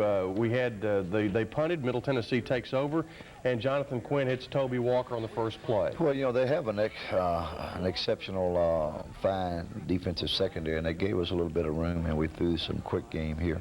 This play caused you to change quarterbacks. Jonathan Quinn out, then you bring in Shelby Parker. And Shelby makes a great throw and a great catch by D. Mostel on the 3rd down play here. It's unusual that you'd bring a quarterback in on the 3rd down play, but we cannot make the 2nd down plays that we made previously. But it was a great catch and a great run. I thought he was in. Good job by Swift to catch him at the 2-yard line, but a 58-yard pass, catch, and run by Mosteller, and gets the Raiders down close, and Brigham Lyons carries it in. We kick it around a little bit, changed formations there, and got a little bit more power in the ball game, and we were able to take it off tackle there. You want to see the power of a receiver. Right near the end of the first quarter, Shelby Parker hits Toby Walker, and look, he didn't want to go down. But he has no place to go. He had to stop to catch the ball. It was a good throw because we would rather for him to stop to catch it than overthrow him. This drive continues into the second quarter, and it will be Parker completing to Mosteller once again, and just a heck of an effort. Well, you're going to have to put him down. Now, he's not going down easily. Now, he will fight for every inch he can possibly get. He is a tremendous football player, and I think he's as good or perhaps is the best receiver in the conference. Shelby got shaken up a bit. Jonathan Quinn brings you down to the 1-yard line, then Parker comes back into the lineup. And your football at the goal line, he'll keep for the 6. Well, you know, Shelby did. He took a shot on the pass and kind of knocked the wind out of him, and he was able to come back in the ball game. Matter of fact, I don't think we could have stopped him from going back in. He wanted to get back in that badly.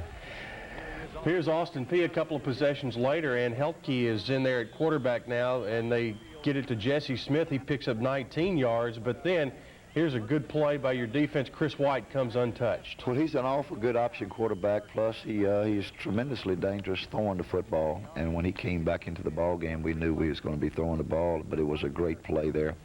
We really play exceptionally well on the defensive side of the ball. I was really pleased with the way we played. Heltke picks up 15 yards, but it's not enough for a first down. Here again, he carries on a 3rd and 1.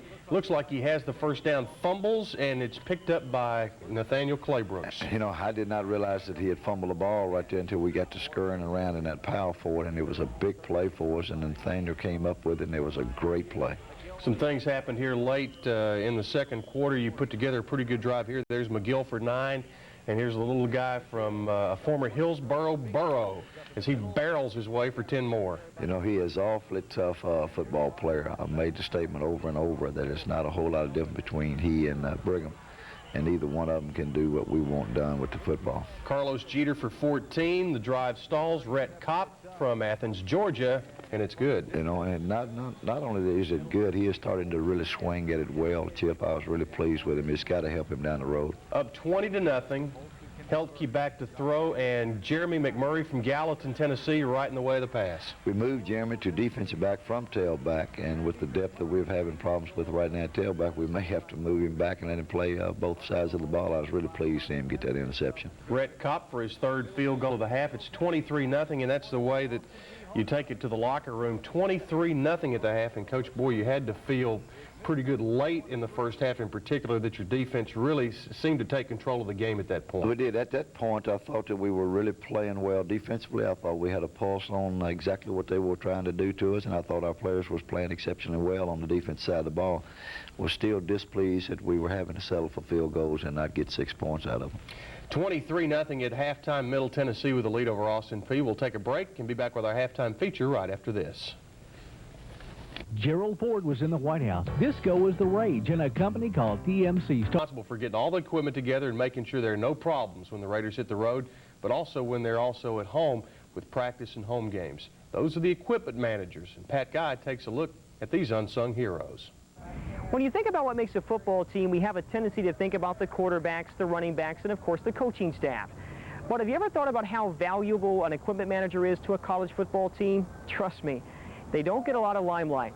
The main responsibility of a college equipment manager is to make sure that the football players have the proper gear and equipment before each practice and of course every game. In the next few minutes, you're going to meet some MTSU equipment managers that take a lot of pride in their work, and some in Blue Raider country would call them the unsung heroes. No, this is not a local sporting goods store. This is MTSU's football equipment room. Throughout the history of college football, a player has had to be supplied with the best equipment that money can buy. Here in the Blue Raider equipment room is where a football player transforms himself into a warrior that will do battle with next week's opponent. And like any good warrior, a football player must have all the right tools to protect himself against other opposing players. This routine of players dumping off caps and clothing after every practice is like clockwork, and the guys responsible for making sure that the equipment, turf shoes, and sports apparel get put away properly have their hands full. Who are you going to call when you need your shoulder pads adjusted, or maybe your face mask needs a little tightening? No, you're not going to call the Ghostbusters. You're going to call Blue Raiders' finest, the equipment managers. And don't kid yourself. These guys have an important job. Meet your Blue Raider equipment managers, Paul Mongold, Tucker Petrie, Rod Williams, David Knatzer, John Richin, Mike Matuzik, Michael McGrady, Zach Kuiper, and Chris Calvo. These are the guys who make sure that every MTSU football player has what he needs to be a winner on the football field each week. Brian Koutris of Nashville is MTSU's head manager, and Brian knows that being a college football equipment manager is not the most recognizable job on the football field, but people do notice their talents. Few of the people notice, you know, up in the stands, not too many. But I'd say the coaches take more notice than anybody because we're the ones out there help running drills, setting up practice, charting plays. So they're the ones that need our help more than anybody, and they're the ones who notice it and appreciate it. A football player can find it all here. Blue pants, gray pants, a vast assortment of tennis shoes, and yes, a helping friend to assist him with his selection. So how does the process work? We store the players' turf shoes, their laundry bags, their sweats, and these bins correspond with their locker number in the back. They come up to the window, and we basically know who they are. When they come in as freshmen, it's a little bit difficult. We'll have to have them give us their locker number. We'll just retrieve their laundry bag, and if we happen to be on turf that day, we'll give them their turf shoes as well. And what is an equipment manager's worst nightmare? Well, it's making sure that the coaching staff have their headsets. And what does Brian think about that nightmare coming true when the Blue Raiders played Tulsa a couple of years ago? We went out there believing that they were going to supply us headsets, and they ended up not doing it. So they scrounged at a local high school and got some walkie-talkies for us, and I believe we lasted about a half in them and brought all the coaches down from the box and back down on the field. The Blue Raider equipment managers are a very close-knit group. They're like a team. Each one has an important position. Brian says working with the other managers is a great experience. So the next time you're at an MTSU football game and you happen to notice the Blue Raider jerseys or maybe a manager repairing a player's face mask, tip your hat to him for all his hard work and dedication, because he truly is an unsung hero. I'm Pat Guy for the Boots Donnelly Show. Coach, those guys do a great job for you, and you've been lucky since you've been here to have a great string of managers who are not only personable, but do a heck of a job for you. You know, Coach Barnes is in charge of our managers, and how they come up with the personalities that they do, the type kids that work so hard for us. And we do not survive, particularly the coaching staff now, do not survive without the managers. And we have never had a group of managers that have ever been bad, where we were disappointed in them. They do a tremendous amount of job, tremendous amount of work for us, and they are unsung heroes. There's no question about that. Most of these guys are people who played football in high school, knew that part of their career was over, but they still wanted to be part of it, in a very important part. Oh, it's unbelievable that the amount of hours that they put in, and the strange hours that they put in, because they have to do all of the washing. They have to stay after practice late at night, after ball games. They have to unload everything when we get back off the road, and it may be 2, 3, 4 o'clock in the morning before they finish. We appreciate the report from Pat Guy, and we'll take a break and have more of a look at the second half of Middle Tennessee and Austin Peay right after this. When you're looking for an evening's entertainment, Cover Story can help. When you football game, but you were about one play away from really taking control of it, and you got that one play as we head back to the highlights in the very first play of the second half. I mean, it was a big play because you need to control the first 5 minutes of the second half, and right here becomes a tremendous play for us on the defensive side of the ball, and plus it gives us a touchdown. It was so unexpected this early in the second half. People hadn't sat down with their popcorn and soft drinks. It's Cedric Stegall taking it 48 yards for the touchdown, and it goes from 23-0 to 29-0 after the extra point by Rhett Kopp. It was actually, that one was missed. It was missed. Yeah, we hit the upright. But 29-0, and you're in good shape. Right. We're in very good shape right here. What we need to do is make sure we snuff the kickoff return in with doggone if we don't give them another big return on it. And Brian Chastain, on the very first play, though, kind of sends a message as the young man from Florida covers the option well. That's the way you play the option. The quarterback goes down and the pitch goes down at the same time. That's the way you play the option. Loss of 5 on the play. Here's a 3rd down and 15 situation, and their quarterback Helke fumbles the football, and Reggie Upshaw, he's trying to find a way to get in the highlights every week. Well, he is playing well right now, and I think he's getting more and more excited about his ability to play this game from week to week. Really pleased with the way he's playing. Move forward to later in the third quarter. Brigham Lions, as the Raiders get a possession at their own 37, 6 yards on the carry. Then Shelby Parker, the young man from Lincoln County, will hit Toby Walker for 19 yards, and look at the moves. Good run right here. He needs to make a move and get it upfield as quick as he possibly could, and I thought he made a heck of a run right there. Brigham Lions here will carry for 7 yards. He had not one of his greatest all-time days. No, he didn't, but then again, Brigham doesn't worry about that. As long as we win, I would like to see him be a little bit more productive with the ball downhill, so to speak, than he has a tendency wants to take it to the boundary, and he doesn't need to do that. You almost got that punt, but it went in the end zone, and another good day of punting for Middle Tennessee. Raiders with the football once again, the final possession of the third quarter. Brigham there for 5. Jonathan Quinn back in the football game at this point with the Raiders up 29-0. He carries for a big first down. We put him back in because he had such a poor first quarter. And we're going to have to continue to rotate our 2 quarterbacks, and he needed to get back in and gain some confidence again. Here he hits Toby Walker for 19 yards, the young man from Gadsden, Alabama. With somebody all over the top of him, too, and it was a great catch.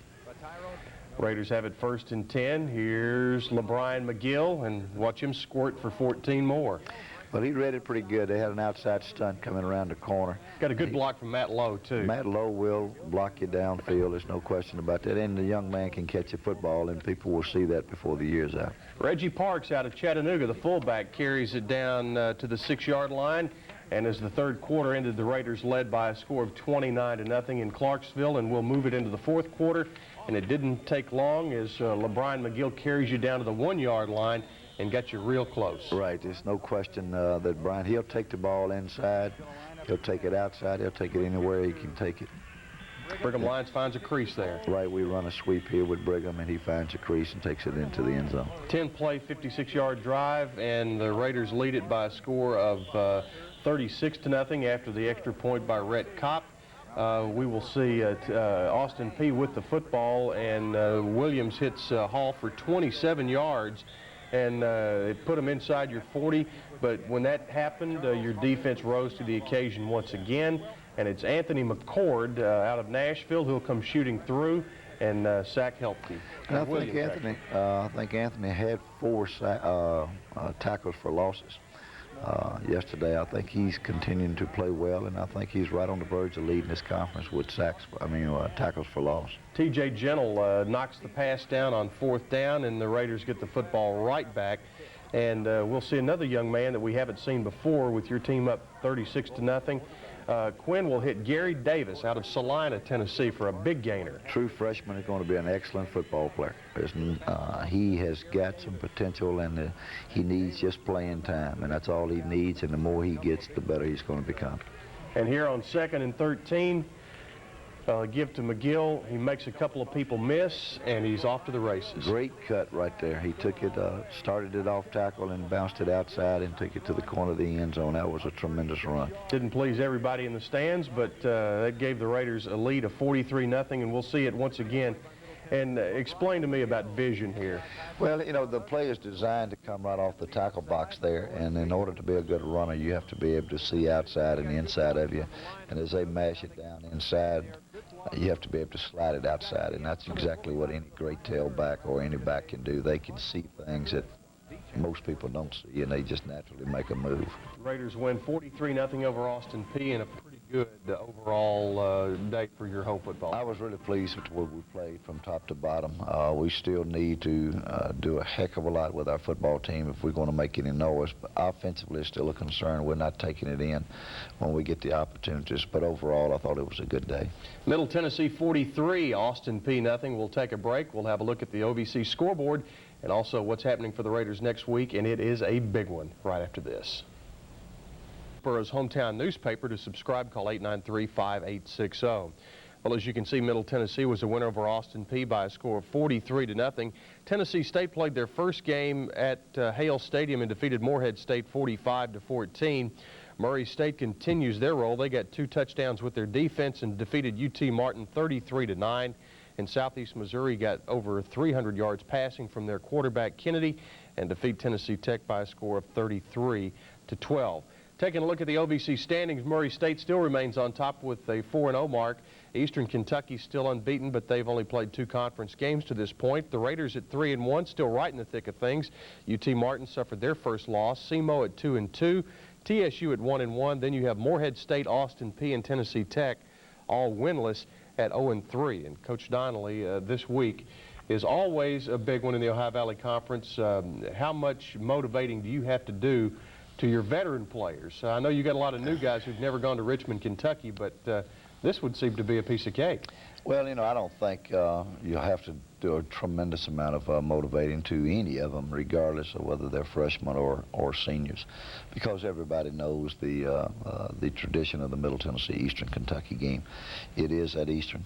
It is a TV game on Sports South, and it's also an opportunity for us to stay in the hunt because we do have a chance, and we just have to believe that and go and play well. Well, appreciate you being with us this week, and I hope we're just as happy the next Sunday morning. Well, we do too, because if we are, then I think this football team has made some giant steps forward, and they will have an opportunity to do something down the road, but we have to play well if we're going to go to Eastern. Blue Raider Network goes on the air at 5:30 next Saturday, and the ball game, as Coach said, is on Sports South.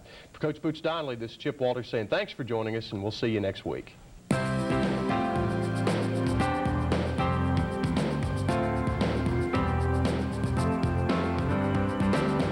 Tailback, what they intended to do most of the night. Well, you know, the thing that they like to do, they like to ice the ball right off the tackle box, and if they squeeze you down, he'll bounce it outside. If they can get the kick out, he'll take it back inside. He is an excellent player. They really like to make a living with this play. Here's a little hitch screen out there with the big tight end of theirs coming in motion. That was called a lateral, and well, if they did, they should have given us the ball back 15 yards further back than where they threw it, but it looks like it's a forward pass, and it should have just been called an incompleted pass. But Eastern punts, Middle Tennessee gets the ball in. Did you see something here because you went with a swing pass early? Well, we felt because of the coverage that they were giving everyone all during the week that we were going to have to pull them out of the middle and see if they were going to take the flare with Brigham Lions, and we threw the ball 3 consecutive times, and they never brought the middle linebacker out. They left him inside, so we had to go away from it later on. Brandon Thomas with the punt, one of his 12 on the night. Well, you know, he kicks the ball, and he's got a good leg. I was really disappointed we did not kick it any better because he is an excellent punter. And you were able to force a mistake here and really gave yourself an opportunity early. Oh, we were in great shape early. You know, we got the turnover early. We got the jitters out of us. We were moving the ball a little bit downfield. I think this is a great effort by Brigham Lions again on the swing pass, but we wasn't able to capitalize. You know, we continued to shoot ourselves in the foot and make mistakes. Here's a wide open receiver we overthrow there. That was on a 4th and 4 play, so Eastern takes over, and you're a little bit out of field goal range, so Eastern gets it back. Here, another a punt by Eastern after their drive stalled. D fumbled it, got back on it, and gave Middle Tennessee the football back in decent field position. We'll see as this game moves on how field position played a key role. Well, it's always going to be a key of the Eastern Kentucky football game. Eastern plays great field position on you. They're going to beat you in the kicking game if you allow that to happen, and of course we did. Here's a great little quick stop by Brigham Lions and a great effort by Brigham out of a slot look. That was good for 15 yards to the Eastern 34, and as the first quarter ended, Middle Tennessee and Eastern were tied 0-0. Brigham starts out the second quarter after a penalty and takes it down the left side. He has to break it outside because Eastern completely dominated us inside all night long with our offensive front. We're just not doing a great job offensively. Here's where field position starts to change. They kick it out at the 38. There's a penalty. They get to re-kick, and Middle Tennessee will get the ball now at inside the 5-yard line at the 2. Well, you know, we line up all sides on the punt. It's just another mistake that you cannot afford to make against a quality football team, and then we have to punt it out, and we punt it very poorly. We ended up with about a 30 or 29-yard kick out of there, and then they got great field position on us instead of us having it on them. Tommy Luganbill hits the receiver on the crossing route. Beautiful play. Well, you know, it's a play that you normally don't expect him to run because he scrambles out and throws it back against the grain, and we had no one back there. That's usually a ball that is picked off. That's not a good percentage play, but it turned out great for them. The punt game played a big role in this game, and we'll see it as this football game develops. Eastern up 7-0, and with the football back again, Murrell to the left side. He's just another, it looks like one they just plugged in there again. Well, you know, he's a fine football player. He stays behind his blockers well. He runs behind pads well, and he does not get in a big hurry until he sees creases open. And he just slivers right on through. He's an excellent back. He's got great poise, and he reads his blockers well. And here you had a receiver come wide open on you. Well, he comes wide open. They send it tight end in motion to give you the hit screen look out there, and for whatever reason, our corner, who is a freshman, decides to come up and take a look at it, and he slips right on by him and makes a big play on it. Murrell got the touchdown on the 1-yard dive. Then you come right back. Great catch by tremendous catch Walker. by Toby Walker. You know, the ball was thrown actually to Matt Lowe, and Toby came across and made the great catch. There you can see what Brigham can do to you, and I don't know how you ever catch him. Well, he played exceptionally well, and he played exceptionally well and hard in this game. Here's Shelby Parker on the option in for the touchdown, and the young man from Lincoln County gets the Raiders on the board. It is 14-7, and that is our score at the halftime. And how'd you feel at that point? Well, you know, anytime you go to Eastern Kentucky and you're doing what you're basically doing offensively, and that's not moving the ball very well, and you're still only down 7, I felt good about that because we were going to get the ball back to second half, and if we could get some things straightened out in the locker room at the halftime and come back out and control the first 5 minutes of the second half, I felt really good going into the last 30 minutes of the game, but unfortunately, Chip, as you know, and everyone else, it did not work out that way. 14-7 at the half. When we come back, Pat Guy will take a look at the two guys vying for the quarterback spot at Middle Tennessee. That's Shelby Parker and Jonathan Quinn right after this. Is the most important position on a football field. He has to make split-second decisions in the pocket before he passes the ball, and unfortunately, on some afternoons, he has to take some grueling hits. In the past, MTSU has had some fine quarterbacks, Kelly Holcomb being one of them. But now there's a new generation of quarterbacks here in Blue Raider country, and they're trying to get some notoriety. The MTSU football team is experimenting with some baseball strategy. You see, MTSU Blue Raider coach Boots Donnelly is currently using a two-man rotation at the quarterback position. And his top two gunners, Jonathan Quinn and Shelby Parker, are ready to throw their pitches to receivers Dee Mosteller, Toby Walker, and Matt Lowe. Meet Jonathan Quinn, who stands tall at 6 foot 6 inches. Quinn started his high school playing days at McGavick in Nashville. There, he played tight end. Once graduated from high school, Quinn went on to play college football at Tulane. But now, he has changed zip codes, and he makes his home in Blue Raider country. The city of Murfreesboro is excited that MTSU has two very talented quarterbacks. But the biggest question that comes up in local conversation is the so-called quarterback controversy. Quinn says there is no controversy. Me and Shelby complement each other. We compete against each other and with each other to strive to make the quarterback position the best that it can be, to make our team the best that it can be. Shelby Parker is also a quarterback for the Blue Raiders. Parker, who's from Fayetteville, Tennessee, played his high school days at Lincoln County. And yes, that's where Kelly Holcomb got his start at quarterback, too. Parker says the controversy at quarterback is really just innocent competitiveness. I don't really consider it a controversy. It just seems like one week one of us has the hot hand, and next week the other one has the hot hand. Coach Donnelly wants one person to step up and be consistent, and so far we haven't done that. This past summer, Jonathan was playing football for Tulane. Even though he says he got some great experience playing for a Division I football team, he wanted to come to MTSU for several reasons. It's close to home. It's a great athletic program. It's a good education, good coaching staff. Just like anything in life, Quinn knew that coming to MTSU and knowing that Shelby Parker and Brian Davis were working hard to become MTSU's #1 QB, the task of winning the position would be tough.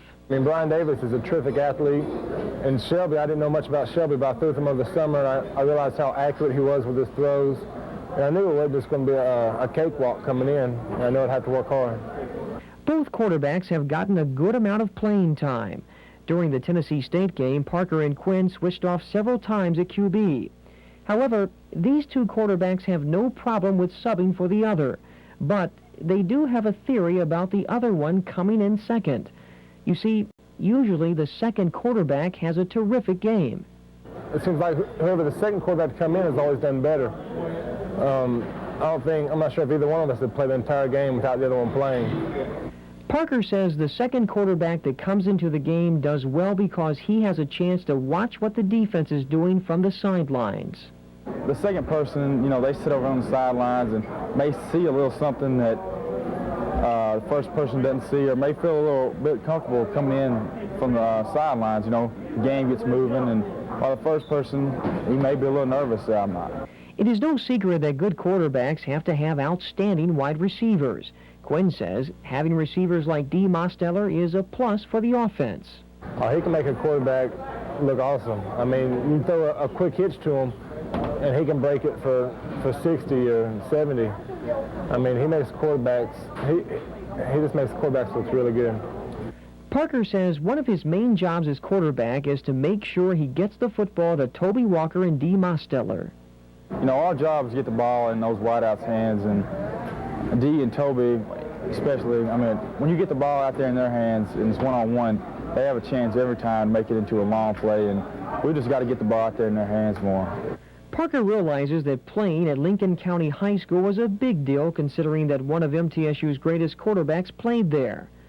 Parker says former MTSU quarterback Kelly Holcomb has been a major inspiration in his young football career. He helped me out a whole lot. Last year, I was a true freshman, he was a senior, and he didn't have to talk to me. He was Mr. All-OVC, Player of the Year, all this stuff, and he helped me out a whole lot. I'd go down his room and talk to him a whole lot just about football and just talk to him, and he helped me out a whole lot here. He made me feel comfortable and taught me a lot of things about football. And not only does Shelby Parker play quarterback, he even occasionally plays on special teams. Just this last week against Austin Peay, Parker got his first fumble recovery. Robbie Roberts, he's our blocking back on the punt team, and Robbie was out last week with a back injury. And Coach Donnelly needs somebody to come in and can learn the blocking assignments pretty quickly. And so he put me in there, and first punt, returner just bobbled the ball, and it took off shooting across the field. And I just dove on the ball. I didn't get it the first time, and I was laying on the ground, and all of a sudden the ball popped right beside my leg. I just picked it up. That's the first time I've ever been on a punt team, and it was pretty exciting.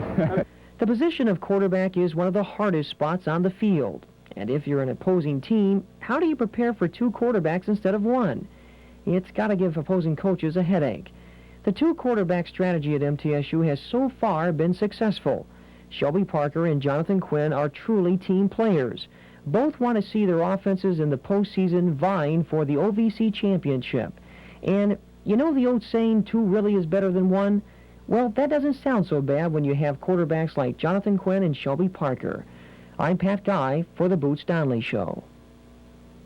The second half has made a big difference in the game. Well, one week it was good for us, and the second week it was good for the opponent. You know, here's a great defensive break by their corner to intercept that ball, and it really gave them a tremendous lift, and it puts us in a hole. Murrell to the right side, Murrell to the right side again, and they keep doing that till you make a mistake. Well, they're very similar to us offensively. They're going to give it to the horse that will really eat the oats, and that's what they do. They keep giving it to the tailback, and he takes it from tackle box inside or back outside, and they're going to keep hammering at you and hammering at you until you stop. Here's the touchdown play. Murrell gets through. They block well downfield. Well, you know, it's very poorly played by us. There's no reason. We have an outside linebacker that misses the play right at the line of scrimmage, and there's absolutely no reason for that. Middle Tennessee with the football, lines for no gain. Here, Shelby Parker gets sacked. He will get sacked again, and there were a total of 5 quarterback sacks by Eastern's defense. Well, they like to come after you. Well, they washed us completely. There's no excuses for it. They just dominate our up front people. Our 5 up front people are not playing very well, and they just keep coming at us. And every week, people keep on coming, and we are not accepting the challenge. Once again, Brandon Thomas with the punt, and here comes Murrell. And it's a very, very, very poor covered punt. I thought we did an excellent job on each punt that we had, and as you stated, we had 12 of them. But unfortunately on this one, we did not do a very good job. You talk about the first 5 minutes of the second half. In 4.5 minutes, they put 2 touchdowns on the board. Put 2 on the board, and they knew right then and there that we were not going to be able to get 28 on them. And then on the field position again, they've got you backed up. Well, you know, their kicking game is going to keep you that way. I think Collins does a tremendous job of punting the football. Frustration starts to set in here. We're trying to get it off the goal line. Our tight end jumps off sides. We just continue to make grammar school mistakes. And that all goes back to coachingship. It does not go back to the players. That's my fault, and we're just going to have to continue to get that corrected. And Brandon Thomas again out of the end zone. The 12 punts ties a school record, and you'll see pretty good coverage downfield on the punt, and they're coming in late is 88, Matt Lowe, and you and I talked to, that kid's been everywhere. I think Matt, as a true freshman, is really playing as hard as he can possibly play, particularly on the specialty teams. Little reverse here, and interesting spot after this play. It's about... it's actually down on the 39-yard line, and now what made they got them... it at midfield, I think. What made them take it back up there, I don't know, but I think they just called the play dead early. Tommy Luganville, the transfer from Georgia Tech, scrambles and gets good yardage there. He's a good quarterback. He has some awareness. He's been in the different programs, and he's played quarterback for quite a long time. He makes a mistake here. He throws one directly to our linebacker, Nathaniel Claybrooks. The senior from Hermitage, Tennessee, and after 3 quarters, it is 27-7. Eastern with the football once again, and they will give it to that familiar number 33, William Murrell, on a draw play, 12 yards. He'll come back for 14 more on the other side. Well, they're not blocking us here. He's just running through creases on us, and we're not closing those creases here, and it's very, very poor tackling. How does he compare to the other backs they've had? You know, he's a good back. You know, I think he is in the long line of all Eastern backs. They just keep on coming, but what makes those people so good is they always get great people up front that gives them creases. Watch this catch by Bobby Washington in the end zone. It looks like he has it dropped, but boy, it's not bad. Well, you know, he still continued to make a mistake at the freshman corner there, and he made 2 major mistakes. But then again, he's a freshman, and he's going to get better. Jonathan Quinn to Brian Kidd for big yardage and a first down, and got you moving on what would turn out to be a scoring drive. Right, right through here, Jonathan tries to move it around a little bit. He does hit Kidd, and Kidd gets us a big first down, and we're able to capitalize on this drive. There, Toby Walker got blocked a little bit, but a great timing pattern as Quinn comes right back to him. Lays it out there well for him, and I think Eastern kind of went to sleep on it. They were expecting us to try to get a first down, and Toby slipped in behind, and he laid it out there for him. That makes it 34-14 with 4:16 to go in the fourth quarter. It will be Eastern with the football back again. Greg Couchin now at quarterback, and we'll see Bolden up the middle, and they're trying the same thing with some more players. Right. Well, they also want to run the clock down too. They're not in a big hurry to do anything with the football. If they can break it and score, then they will. But overall, they're just trying to run the clock down and run it out on us. On a third down play now, here comes Bolden to the left side. Good hit, and a football comes loose, and Reggie Upshaw, he's had the big returns. Well, he had one a couple of weeks ago, and it was called back against UAB, and now he turns around and he picks one up and he brings it in. And that was the final score of the football game as Upshaw goes in for the touchdown, 34-21. The final score, Eastern Kentucky gets the win. They remain unbeaten in conference play, and that sets up a big game on November 4th between them and Murray State. Your thoughts when it was over? Well, it's going to be an interesting game with Eastern and Murray down the road if both of them can make it to each other in the next couple of weeks. You know, my thoughts on the ball game is we go into Eastern Kentucky, we got a shot of winning, but we have to play exceptionally well. Chip, we're playing hard enough defensively to win. We're not playing smart enough right now. We're making some mistakes, still making some freshman mistakes in the secondary. But overall, we're not doing anything with the football offensively. We've been dominated up front. We're not making right decisions, and we're not giving our players a good enough scheme to win with.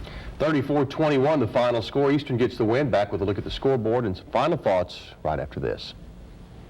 What do a Nobel laureate, a Peabody Award winner, a Telly winner, hometown newspaper, as you see, Eastern Kentucky over Middle Tennessee 34-21. Murray State remained unbeaten in the conference as they were winners over Morehead State 63-13. UT Martin was a winner over Tennessee State 28-7. And Austin Peay got a big punt return late in the football game to defeat Tennessee Tech in Cookeville by a score of 20-17. Well, Coach, you put this one behind you now, I guess, and move on to get back home for two home games in 3 weeks with an open date sandwiched in between. And how do you feel about the way your schedule has fallen here? Well, you know, basically, Chip, as everyone knows, we're out of the conference race. Everyone seems to think that that's going to be the biggest demoralizing factor of the season, and it's not. We were basically in trouble after we lost our first ball game to Murray. What we have to do now is to regroup, come back and see if we can't win as many games as we possibly can here at the end of the year, and it starts this coming week. All right, wish you the best of luck with that one. Appreciate that. All right. The Raiders take on Southeast Missouri this Saturday, and game time is 2 o'clock. The Blue Raider Network goes on the air at 1:30, and we'll be back here again next Sunday with the Boots Donnelly Show. Thanks for joining us, and for Coach, this is Chip Walters saying we'll see you next week. TSU campus and the Boots Donnelly Show, and Coach, yesterday back home after a couple of tough road games at Austin Peay and Eastern Kentucky, and really got working on all cylinders. Probably the best overall football game we've played, Chip. I was really pleased with the way we responded after the tough loss at Eastern. Yeah. We'll take a break, and we'll be back to take a look at highlights of Middle Tennessee and Southeast Missouri right after this. The Boots Donnelly Show, brought to you by Video Check. Well, you know, coming off of the loss at Eastern Kentucky and basically being out of the OVC championship race, I thought it was going to be a heck of a character game for our team, and being back home, I thought it was important that we played well. We'll go to the highlights from Jones Field at MTSU, and boy, what a beautiful day you had to play. It was an absolute gorgeous day for a football game, other than a little bit of the wind that we had a problem with, but overall it was a great setting for it. Southeast Missouri will take the opening kickoff, and you covered kicks pretty well. Covered them well. I thought the overall kicking game, we finally played a complete game in that. that we played exceptionally well here. We covered the kickoffs. We covered everything pretty well. Southeast Missouri, as you'll see in this opening possession, this is really not anything different from any other time of the game. They were completely shut down by your defense. We played exceptionally well defensively. I thought Coach Tanny, our defensive coordinator, and Coach Barnes and all of the coaches there had a great game plan for them, and I thought we shut them down, and I thought we frustrated them a lot. They could not do anything because they're a big play team, and if they don't get big plays, they get frustrated a little bit. So 3 and a punt on Southeast Missouri's first possession, and the wind played a role in that play as Middle Tennessee will have it 1st and 10 at their own 35-yard line. Jonathan Quinn out of Nashville at the controls, and right off the bat, it'll be a pass to the running back, LeBrian McGill, for 20. Well, we wanted to open it up a little bit with a screen. We felt like we could get screens on them. Their backers dropped pretty well, and their front 4 people came pretty hard. I was really pleased with the way we performed, particularly opening drive against Southeast Missouri. You take it 65 yards in 5 plays. That was Jonathan Quinn on the option. Here is a pass to D. Mosteller, and he almost took it. Well, I thought he would, but the guy came from the backside and really made a good play, revolving to it. D, you know, he's been very inactive as far as catching balls because of the coverage the last couple of weeks, and he got back involved this week because he tried to single cover him. They felt pretty good about their secondary, and we wanted to see what we could do with it. McGill over the top. He's a good little football player. There's no question about that. He's a tough player, but we had some explosion coming off the ball for the first time in a long time offensively. 7-0 Middle Tennessee after the first offensive possession. Southeast Missouri driving. They have a 28-yard gain on the pass, but a good play by Chris White to strip him, and Gary Barnes on the other end. Well, I thought it was a great heads-up play by Gary Barnes after Chris knocks the ball out from the backside, because the young man made a great move on the curl pattern, and he had a lot of yardage there. Here's Tommy Kreiner on the first play of what will be, now folks, this is not a typo, 23 plays, 99-yard drive. Excellent drive, and I think it took a tremendous amount of time off the clock, and it also took a lot of the spark out of Southeast Missouri, because this is a great drive. This is a 9-minute, 25-second drive. I mean, you kept the ball almost a whole quarter. Almost 10 minutes, yeah. Almost 10 minutes, almost a whole quarter, you know, and I thought it was a great situation to be in here, to show a little bit of composure, show a little bit of determination as far as our offense is concerned, because we haven't been playing that well and that consistent. I mean, it's you talk about discipline. If you do anything 23 times in a row, you're going to make a mistake more than likely, but you didn't this time. Well, we made a couple of mistakes, and we had to go back and because of illegal procedure penalty or whatever it may be. But overall, I thought our players stuck to the knitting, and I thought they played exceptionally well offensively. McGill on 3 straight carries. There's Matt Lowe, the freshman out of Knoxville Powell. He has 6 yards on that play. And that moved us into the second quarter. And here, Brigham Lyons in at the tailback spot. He will run it for 16 yards, and use 3 different backs in this drive alone. All right, and it's a great blocking up front, too. We had some seams that we wanted to get into, and we were able to do that with those running backs, and there's some great throws and some great catches in here. Benefit there of an interference call. Now here is Toby Walker again on the catch. He'll get you down near the 10-yard line. And he's wide open on it, and I thought Jonathan Quinn showed a heck of a lot more composure than he has in the past as far as handling our offensive scheme. So you've got it down inside the 10, and there is Tommy Kreiner, who will bounce it inside the 6-yard line down to about the 3, and Brigham Lyons will cap it off up and over. Well, I think Tommy Kreiner, since we've lost Robbie Roberts because of a low back problem, he's not going to be able to play anymore, and that was a shame because he being a senior. But overall, I thought Tommy Kreiner came in and really played well, and he's going to give us a little bit of spark running the ball inside. 14-0, and then the Raiders get the football back again late in the second half, and you had a chance for some more points. Brigham Lyons for 10 on that play. Here's Jonathan Quinn coming right back as he showed some ability running the football. Well, Jonathan's got a lot of ability. What he has to do is get himself a little bit more relaxed and just run his offense and run it the best that he possibly can, and be a little bit more aggressive in the running of the football and also throwing the ball on time. But I was really pleased with the way he conducted himself yesterday. Second down play, you hit Brian Kidd over the middle, the tight end, and that gives you a first down and goal situation. But the drive stalls. You go for the field goal. Missed it, and while the first half was pretty good, a missed opportunity will send both teams to the house with Middle Tennessee up 14-0, and there at the end you saw the baseball team getting their championship rings. But overall, you'd like to have had more points, but not bad. Well, I really felt that the last drive there right before the half, if we go to 21 there, I think it puts a tremendous amount of doubt in Southeast Missouri's mind going into the halftime. As it worked out, they got the plus because we missed the field goal. We'll take a break here and be back with our halftime features. Middle leads Southeast 14-0 here on the Boots Donnelly Show. Gerald Ford was in the White House. Disco was the rage in a company called TM. With All-Ohio Valley Conference performer Nathaniel Claybrooks. Pat Guy takes a look at this youngster from Nashville. For the past couple of weeks now, we've been bringing you stories about MTSU's young offense. Now we're going to switch sides in the pigskin and talk about the Blue Raider defense. To be a successful linebacker in the Ohio Valley Conference is no walk in the park. He who plays the position has to be aggressive and tough. Nathaniel Claybrooks is one of MTSU's outside linebackers. And this season, he's making quarterbacks and running backs think twice about running on his side of the football field. Nathaniel Claybrooks got his football career started at Maplewood High School in Nashville. Even while in high school, Claybrooks was well known around Metro as a tough-hitting football player. Claybrooks has made his home in Blue Raider country for 4 years now, and he was named first-team All-OVC and was a preseason All-Conference selection this season.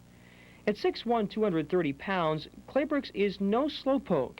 He runs the 40-yard dash in 4.9 seconds.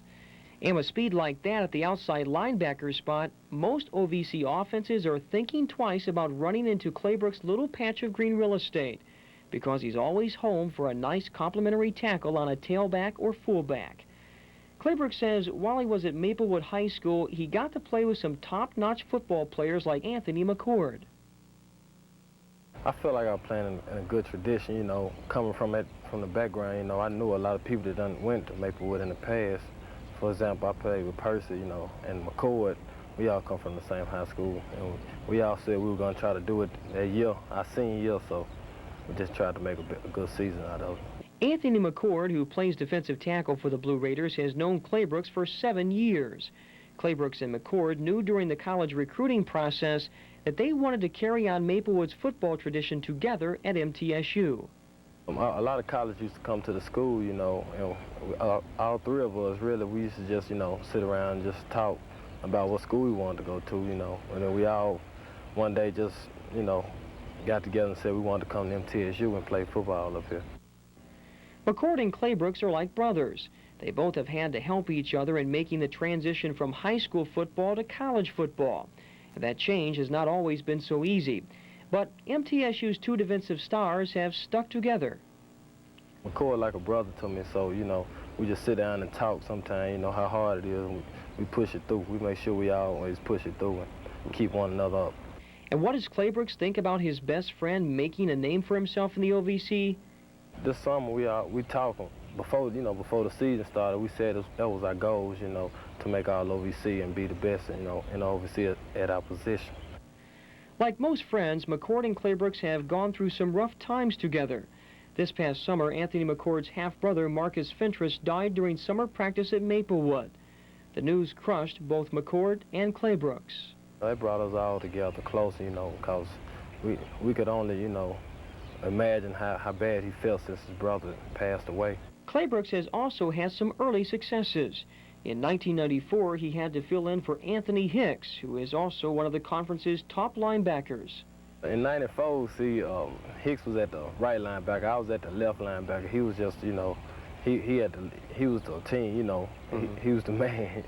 He used to inspire me, you know, to try to do good in the games, you know, knowing that I was young and I had inexperience. But he also told me to pick it up when he went down, you know, and I told him I'd do the best I can. Claybrooks' entire 4 years at MTSU has been a building block for success. The all-conference linebacker pumped up 10 more pounds during the offseason. This season, Claybrooks is not playing in the wide tackle 6 slot. He's playing in the 4-3 defense where he can terrorize running backs and tight ends from the outside. And in the 4-3 defense, he has become the attacker, and he's making his style of defense known throughout the Ohio Valley Conference. I'm Pat Guy for the Boots Donnelly Show. And Coach, it's funny how, not funny, but it's interesting how players at certain positions seem to come to the forefront, and it seems like always pretty good linebackers here at Middle Tennessee, and you go wherever you have to find them, and it just so happens that in this case it's Maplewood High School. Well, I think also that as you start to develop a name at a position of having quality players, other players want to come and join those programs and also play those positions. And Nathaniel Claybrook, he just happens to fit in the long line of great linebackers that we've had here in the past. And when you had the situation last year where Hicks was injured, you needed a real leader to take over at linebacker. He stepped right in there after really not having played very much. Well, he had not played a great deal, but he had all of the ability in the world to play, and I think Ed Bunio at that time does a tremendous job, or did a tremendous job now that he's retired, of bringing on young linebackers and developing confidence in them. And when we lost Hicks the first ball game, Claybrook stepped in and really did an exceptionally fine job, and he's continuing to do that job. Well, it was good to see Nathaniel have a good game again yesterday. We'll take a break, and we'll have second half highlights of Middle Tennessee and Southeast Missouri right after this. When you're looking for an evening's entertainment, Cover Story can help. Second half in the last couple of ball games making a difference, and I think nothing is different this week as you have a big play on the special teams early in the second half, and it changes the whole complexion of the football game. Well, it really does. You know, if you don't have big plays in the specialty game, by and large, you're going to have some problems. And right here, if you'll take a hard look, the wind was a major factor. And Brigham Lions misjudges this punt, and it bounces a couple of times. He goes after it a little bit harder and gets a lucky bounce on it and takes it in for a touchdown. Now it goes to 21-0 off of a real lucky break for us as opposed to Southeast Missouri. And I think this is what caused Southeast Missouri just to kind of slack it back down and lose a little bit of their intensity. Brigham Lions, his second touchdown of the day, and offense is about to hit the field again, and Tom Five-Ash calling on his guys to put together another good drive and really take Southeast out of the football game. We'll pick it up on a 2nd and 8 play here, and Jonathan Quinn hits Lions for 10. And I thought he had all day to throw a football. I thought he could stand back there and basically read a book if he wanted to. It's the first time this year that we really protected him and protected him very well. I talked to some of the offensive linemen after the game yesterday, and they said, I said, you know, nice game or whatever, and they said, boy, it's about time we did that, and I was awfully proud of them. Well, you know, if you got any competitiveness in you, sooner or later you will respond after you get enough negatives on you. I thought this was a great run. Yeah, competitive there. If Brigham would do that every time he puts the ball in his hand, there's no telling how many yards and how good he could be.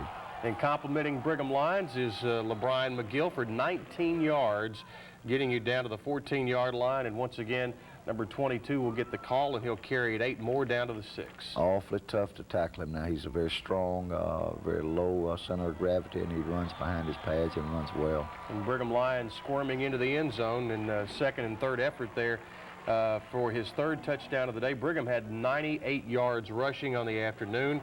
The Cop extra point, good adjustment by Rhett on a bad snap to get it through. Well, the snap was bad, and we got the ball down, and he finally, we've been working with him all year to keep your composure and just try to get it over the bar, particularly on an extra point. He was able to do that, so that should help him later on. Yeah. McCord with a sack, and it forces another punt by Southeast Missouri, and it takes a Blue Raider bounce and will be down at the 46-yard line. Now Shelby Parker in at quarterback for the Raiders, and we'll see Brigham Lions here for 8 yards, and it doesn't take long to get back in the end zone. No, we ran the option a little bit. I think we surprised them with the option game. I don't think we haven't run it a great deal this year due to our quarterback situation, but overall I think that we ran it reasonably well. Did he take it downhill enough for you yesterday? That's what we call downhill, and that's what you have to do. To be a great running back, you take things through seams, not around corners. Great run. He's going to give you that type of effort every time he puts the ball in his hand, and I promise you this, he'll get up and he'll smile when he gets up. There's some folks, some folks who really are behind the Raiders every week, and we move to the fourth quarter. This drive continuing. McGill runs the right side for 9 yards and gets you down close, and he will end up, as we will see here, on the good dive. And this is the second time he has gone up and over, and for a little guy, he really had to get up. Well, he runs the ball, and we have good explosion up front, and he's got a seam that he can take it over the top there. Here's another typical Southeast Missouri drive on the day. Good pursuit by your defense. As Parker, they have it on the left side, and Kennedy's pass here is dropped, but you had good coverage in the secondary. You know, I cannot be disappointed in any phase of the defensive scheme. I think we're getting better with our young players in the secondary. I think they're revolving better. I think they're seeing things better. Really pleased with the way they play. Gary Davis out of Salina. He's going to be an excellent football player. He's only a true freshman, and right now all he's doing is getting better every snap that he gets an opportunity to play. Deeper into the fourth quarter, the Raiders leading this game 35-0. Here's Shelby Parker looking to Clay Ryan out of Harrisonburg, Virginia, the freshman. As soon as we can get him some playing time and also get him through this tough transition period of his freshman year, he's going to be an awfully good player. Kreiner for 3 yards to the 17. And Tommy Kreiner, once again, watch the moves, watch the quickness.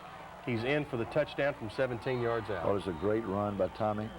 What Tommy needs to do is continue to come on and play, get the ball in his hands. We've converted him from a tailback to a fullback, and he's just now starting to feel a little bit more comfortable with it.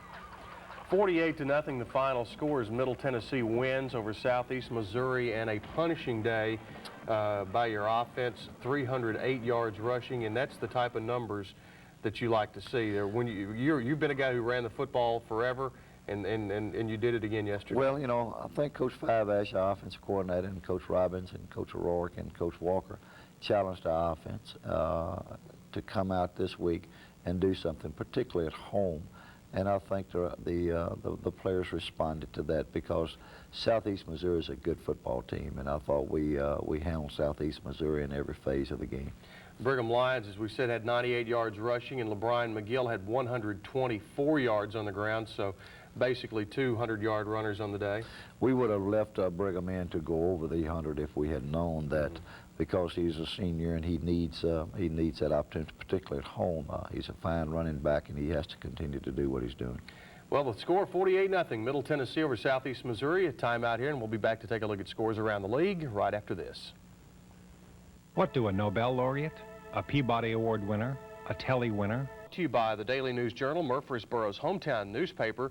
To subscribe, call 893-5860. Middle Tennessee on the winning track with a 42-0 win over Southeast Missouri. Second shutout in 3 weeks for the Raiders. Austin Peay, a winner in Clarksville over Tennessee State, 28-6. They had a couple of big plays in that one to blow it open. Tennessee Tech goes to Moorhead and almost gets beat, 36-29 the final, as Tech stayed about a touchdown ahead of Moorhead all day, and UT Martin and Eastern Kentucky and Richmond saw the Colonels win by a score of 38-15. And that is a look at the Daily News Journal scoreboard, brought to you by the Daily News Journal. And Coach, after a 42-0 win yesterday over Southeast Missouri, your team gets a week off now. Does it come at an opportune time? You know, I think so, because we've had 8 straight weeks of hard football, and we're nicked up a little bit and we're bruised up some.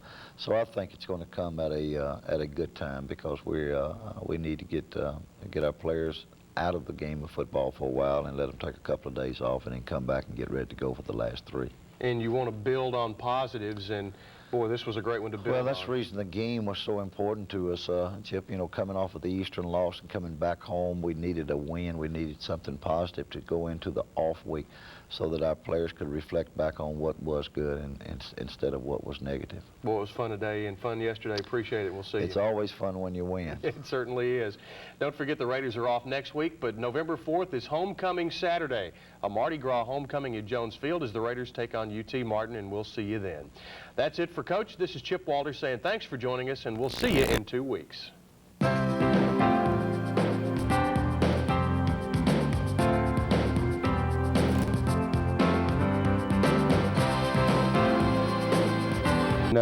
And your football team put on a pretty good show yesterday for the alums. I thought it was a great day to play, other than being a little bit cool, perhaps. The wind was a little bit cool, but overall I thought it was a great afternoon to play a game of football, and fortunately we were fortunate to win the football game. We'll take a break here and be back to take a look at first half highlights as we continue here on the Boots Donnelly Show. The Boots Donnelly Show, brought to you by Video Check. But they've been here for 4 to 5 years, and they've been tremendous leaders and great contributors to this university and to our football program.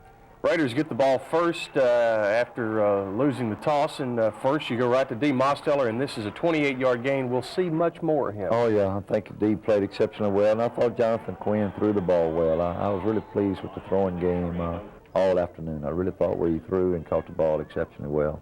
First drive stalls. Brandon Thomas punts at 34 yards, and a mistake on the kicking game, I thought. You know, it's the second time this happened to us this year. Someone has tried to catch a ball on the 1 of the 2-yard line, and we're happy that they do that as long as we covered and we made a good play on it here. And Jeff McCrone starts work out of his own end zone. He hits Dillon for 10 yards. They get a first down, so they'll have a second down play coming, and almost picked off by Anthony McCoy. Well, we played it. They were running a little swing type pattern out there for a screen, and we were going to play it, and I thought Anthony McCoy was going to get it, but he lobbed it over his head. So both teams' first offensive series end up with punts. The Raiders get it back, though, and this will be a scoring drive, and you hit Toby Walker for 24 yards. He makes a good move back across the field. And Toby's an exceptionally fine football player, and he's only a sophomore, and he's got 2 more years, and he's really going to be a great player. And D. Mosteller, of course, is only a junior, so we're very, very happy to see these guys returning. There's Brigham Lyons, the safety valve receiver, and Jonathan found him. There's a little screen there to Brigham, and we were able to get the crease there and then move it on down. And on senior day, you like to see your seniors do something. There's Reggie Parks from Chattanooga bowling in for the touchdown. It's a big touchdown for him, too. He's a senior, and I don't know if he's only had 1 or 2 in his career, or if any. And it was really pleasing to see Reggie to get that touchdown. 7-0 Middle Tennessee. Here's McCrone to Dillon for 12 yards, which will set up the Skyhawks at the Raider 47-yard line with a 1st and 10. And then Cedric Stegall, 55 yards the other way. Well, I think it was a great break with Cedric there. He read it well. It was a quick game series, and he came and made the break on the ball and brought it back in. I think it's Cedric's second touchdown this year on interceptions, and being only a freshman, we're really pleased with that. Yeah, he had another one at Austin Peay, I think. Rhett Kopp's extra point makes it 14-0.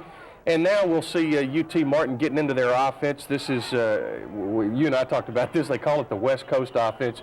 You and I like to say they throw it all over the lot. They throw it everywhere, you know, and they're very good at doing it.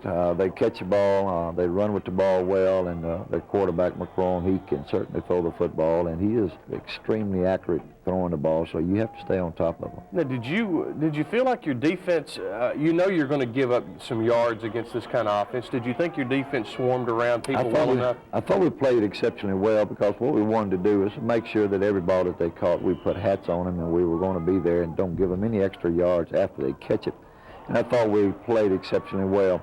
They're not a big running team, and as you can see there, they ran a little draw on us and got a little bit of yardage, but they spend so much time throwing the football, they don't have a lot of confidence in their running game. But, and again, here we make a mistake and we turn the receiver loose on a little drag route in the middle.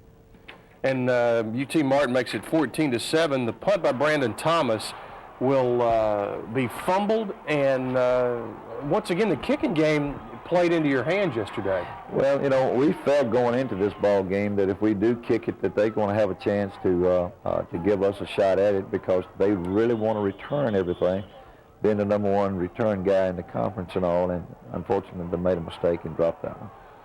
You tried to go to Toby Walker, or rather Mosteller for the touchdown, but instead, great run by Brigham Lyons. Exceptionally fine second effort by, and again, here's another senior. I was playing this last home game, and it really meant something to Brigham. I thought it was a great run there, and we really needed it. The extra point missed, and it's 20-7 Middle Tennessee. Here's a punt by UT Martin that will be returned, and almost, Mosteller almost gets all the way. I thought he was going to break the seam right there, and I thought if we could pick up 1 or 2 more, he was going to be gone. It was a great effort on his part. They'll find D over the middle, and your receivers yesterday caught everything. Caught everything that Jonathan was able to get to him. There's a great catch here.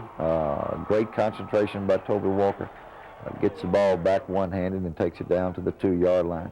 There's McGill for the 3rd Raider touchdown by 3 different running backs, and that's not a bad situation. No, it's not. You know, we don't really care who does the scoring, and we would like to see it spread around a little bit, because I think it makes everybody feel good and feel a part of the program. Blake Moore for 16 yards. As UT Martin had a 14-play drive, and this is a couple of highlights. They kept it off hitting their tight end for a 6-yard touchdown. It's 28-14, and not much time left in the half, but a good pass and catch and run here. Thought he was gone. Unfortunately, the guy clips him right at his heels here. They're not going to catch him. He has to dive, and he made a great play on it, and D ended up having to stumble and fall.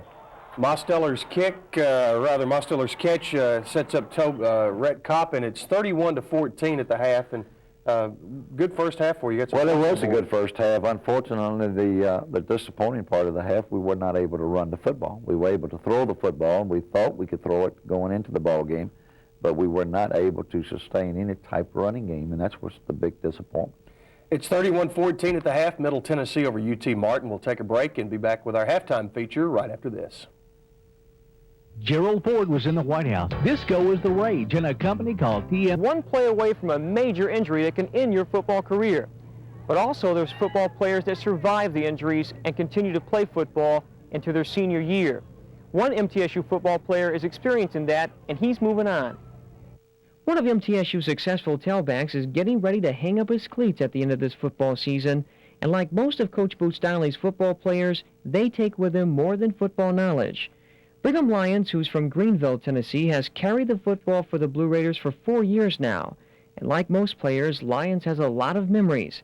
And Lyons admits the time he has spent here at MTSU has zoomed by. It went by pretty fast. In the beginning, I didn't think it would come soon enough, but now it's here. What can I say? I've enjoyed it. Playing college football is sometimes like riding a monster roller coaster. An athlete is going to have his ups and downs. Even as a freshman, Lyons had high goals to start as a Blue Raider. He says his roles as a freshman, sophomore, junior, and now a senior have been special. Coming in as a freshman, I thought I could play right off the bat, but, got a setback red shirt. Then I had the knee surgery. Like you said, it's been a lot of ups and downs, but, now I'm here in my senior year, trying to make the best of it. The longer a running back plays the game of football, his knees eventually take a beating. In any sport, when an athlete experiences a major injury, the athlete is tested psychologically and physically. Lyons knows firsthand what an injury can do to an athlete's state of mind. The knee surgery, I've never been hurt. It hindered me psychologically and also physically. It took me a long while to deal with it because, I'd never been hurt before and never had any kind of surgery like that. So, looking back, I think I've, learned from it, if anything. At times, Brigham Lyons' running skills have been entertaining and exciting for Blue Raider fans. When Lyons was just a freshman at MTSU, he rushed for 188 yards against a tough Murray State team. And just last week, Lyons was roaring for 3 touchdowns against Southeast Missouri. And how does Lyons stay consistent in his performance as a Blue Raider? I try to play consistent, practice hard, learn what to do week to week. The way that I practice, I guess, is the way, I kind of play. There's a lot of ups and downs, and that's like it is in the game, actual game. But I think overall, I've had a pretty good career. In the past 4 years, Lyons has had the opportunity to study under some great MTSU running backs, like Walter Dunson, Joe Campbell, and Kippy Bayless. Lyons says those former Blue Raiders have helped his game considerably. When I came in, like you said, there was Joe Campbell. I try to use his quickness, and Walter Dunson, combined with his speed, and Kippy and his field smarts and his, as strong as he is. I learned from them, McGill and the younger, John Baker. I hope they can take what I've learned. I really don't do much on the field, but practice hard, play hard, try to do everything right. And in game situations, I try not only be a teacher, but kind of a role model for them.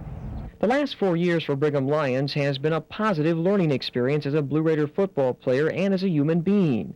Lyons says the program has helped him mature. I really wouldn't say I was immature, but I had a lot to learn. And at first I really didn't understand Coach Donnelly, strategies and stuff like that. But he's made me what I am today, and I'm pretty thankful. Brigham Lyons is the true role model for success, and he'll be the first one to tell you that one of his most exciting moments here at MTSU was when he won an award for outstanding academics. He's quite proud of that, and he should be. Like most athletes, Lyons has a dream of playing pro football. But if he doesn't get that chance, he'll be an all-star in the business world, because he not only comes away from MTSU as a football hero, he also comes away as a graduate. I'm Pat Guy for the Boots Donnelly Show. Coach, it's no question about it. Brigham has had to fight through some things in his career, and it's good to see him go out with a good senior year. You know, and I think that's so important to an athlete or anyone. What makes a really fine athlete and a person is the guy that will get back up after being knocked down. And Brigham Lyons came into our program fighting some adversity, and he stayed with it and got knocked down a couple of times while he was here through operations and all, but he got back up and he's performing exceptionally well. And congratulate Brigham and all the seniors on their home game yesterday. And our thanks to Pat Guy, who has been providing us with feature stories all season long, and we appreciate that and his hard work for us. We'll take a break and be back with the second half of UT Martin in Middle Tennessee right after this.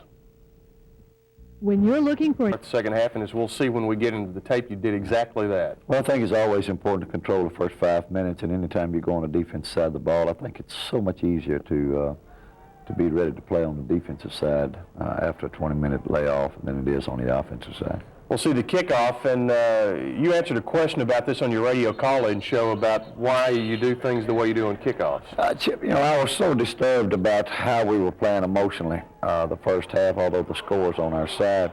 I chose to give UT Martin the ball and the win, and that's, you don't really want to ever do that, because if you up that many points, you take the win and make them have to beat you in the fourth quarter. Defense sets the tone. Brian Chastain almost gets the interception, and the defense played well early. Played very well, and I thought Brian really played well in this series alone. I thought he was a big contributor there of shutting down UT Martin. And remember his name. He was going to be an excellent football player before this whole thing is over with. And he is a true freshman, as Coach mentioned. We'll skip a couple of possessions, but still in the third quarter and fairly early. Brigham Lyons takes it 29 here. It's a great bend back there off of a stretch play that could have gone outside or inside. He took it inside and made a great run out of it. We'll see Brigham one more time, and after that tough run, I was kind of surprised he got it again, but here he goes for 6. Well, you know, what we refer to around here is that, you know, if you're a tailback, you're going to have to carry it a lot of times, and Brigham has the ability to do that. The tight end got one catch, and Carlos Jeter there with 15 yards on the gain and a first down. Boy, it was a great catch, too. It was a great catch by Carlos. And Brigham he walks it in. Yeah. He walks it in. It was a good crease there, and there's a good little bend back cut there, and he took it into the end zone.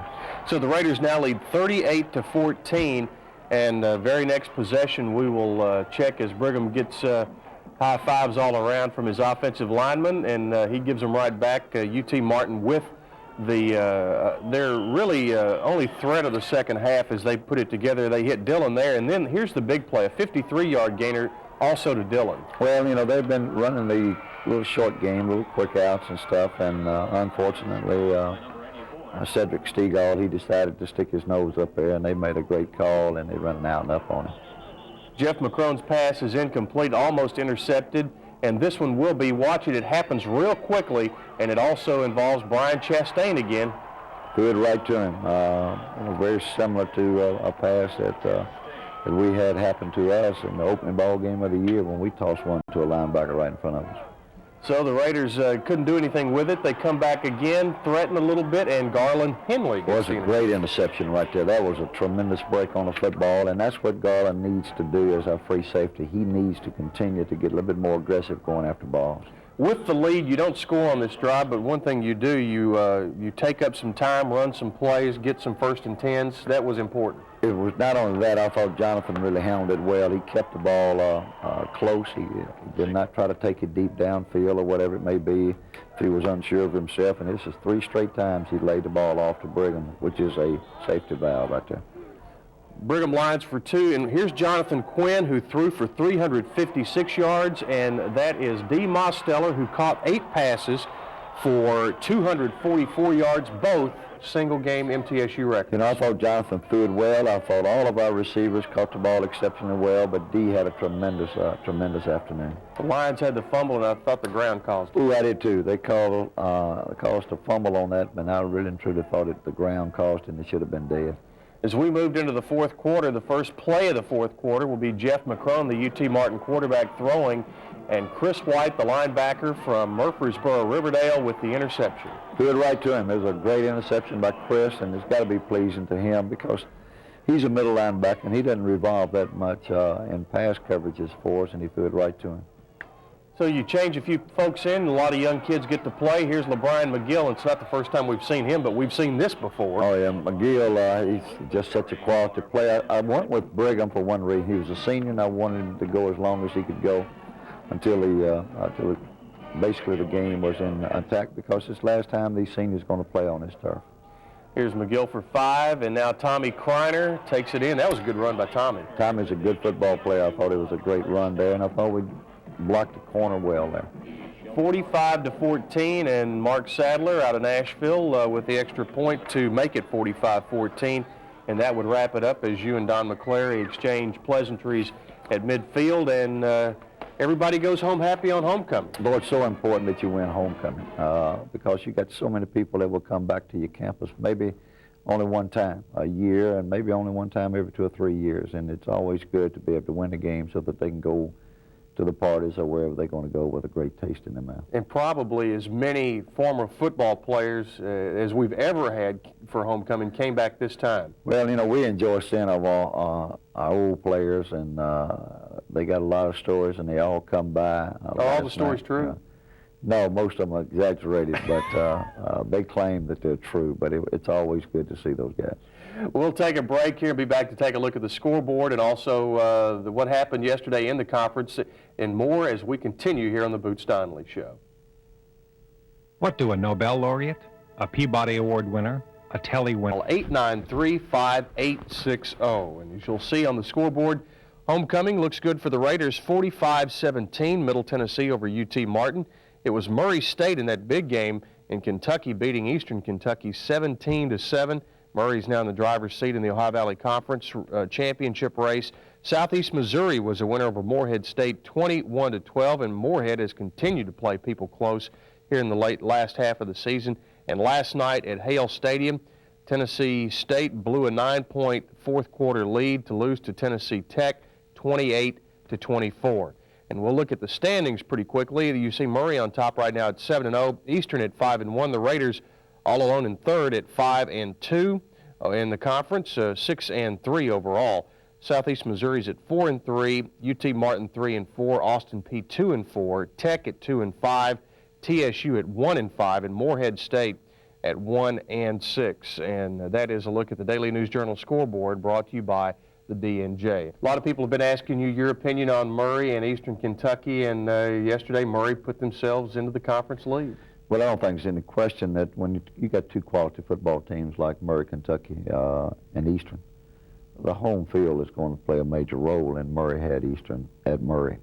And that's basically the way the game came out. If you switch it, who knows how it's going to come out. It's two great teams going against each other. And we go to Tennessee Tech next Saturday. Always fun to go to Cookeville, isn't it? And we go to Tech. It's very hard to play there. They take a lot of pride in playing there. And Tennessee Tech and Middle Tennessee game, it really doesn't matter what the records are or anything else. It's going to be a whale of a football game. All right, appreciate it, Coach. Don't forget that the game on radio begins at 2:30 with the pregame show. It is on television next week, and we hope you'll join us in Cookeville for our last game in the state of Tennessee for this year. That'll be the Raiders and Tennessee Tech. Thanks for joining us today, and we'll see you next week right here on the Boots Donnelly Show.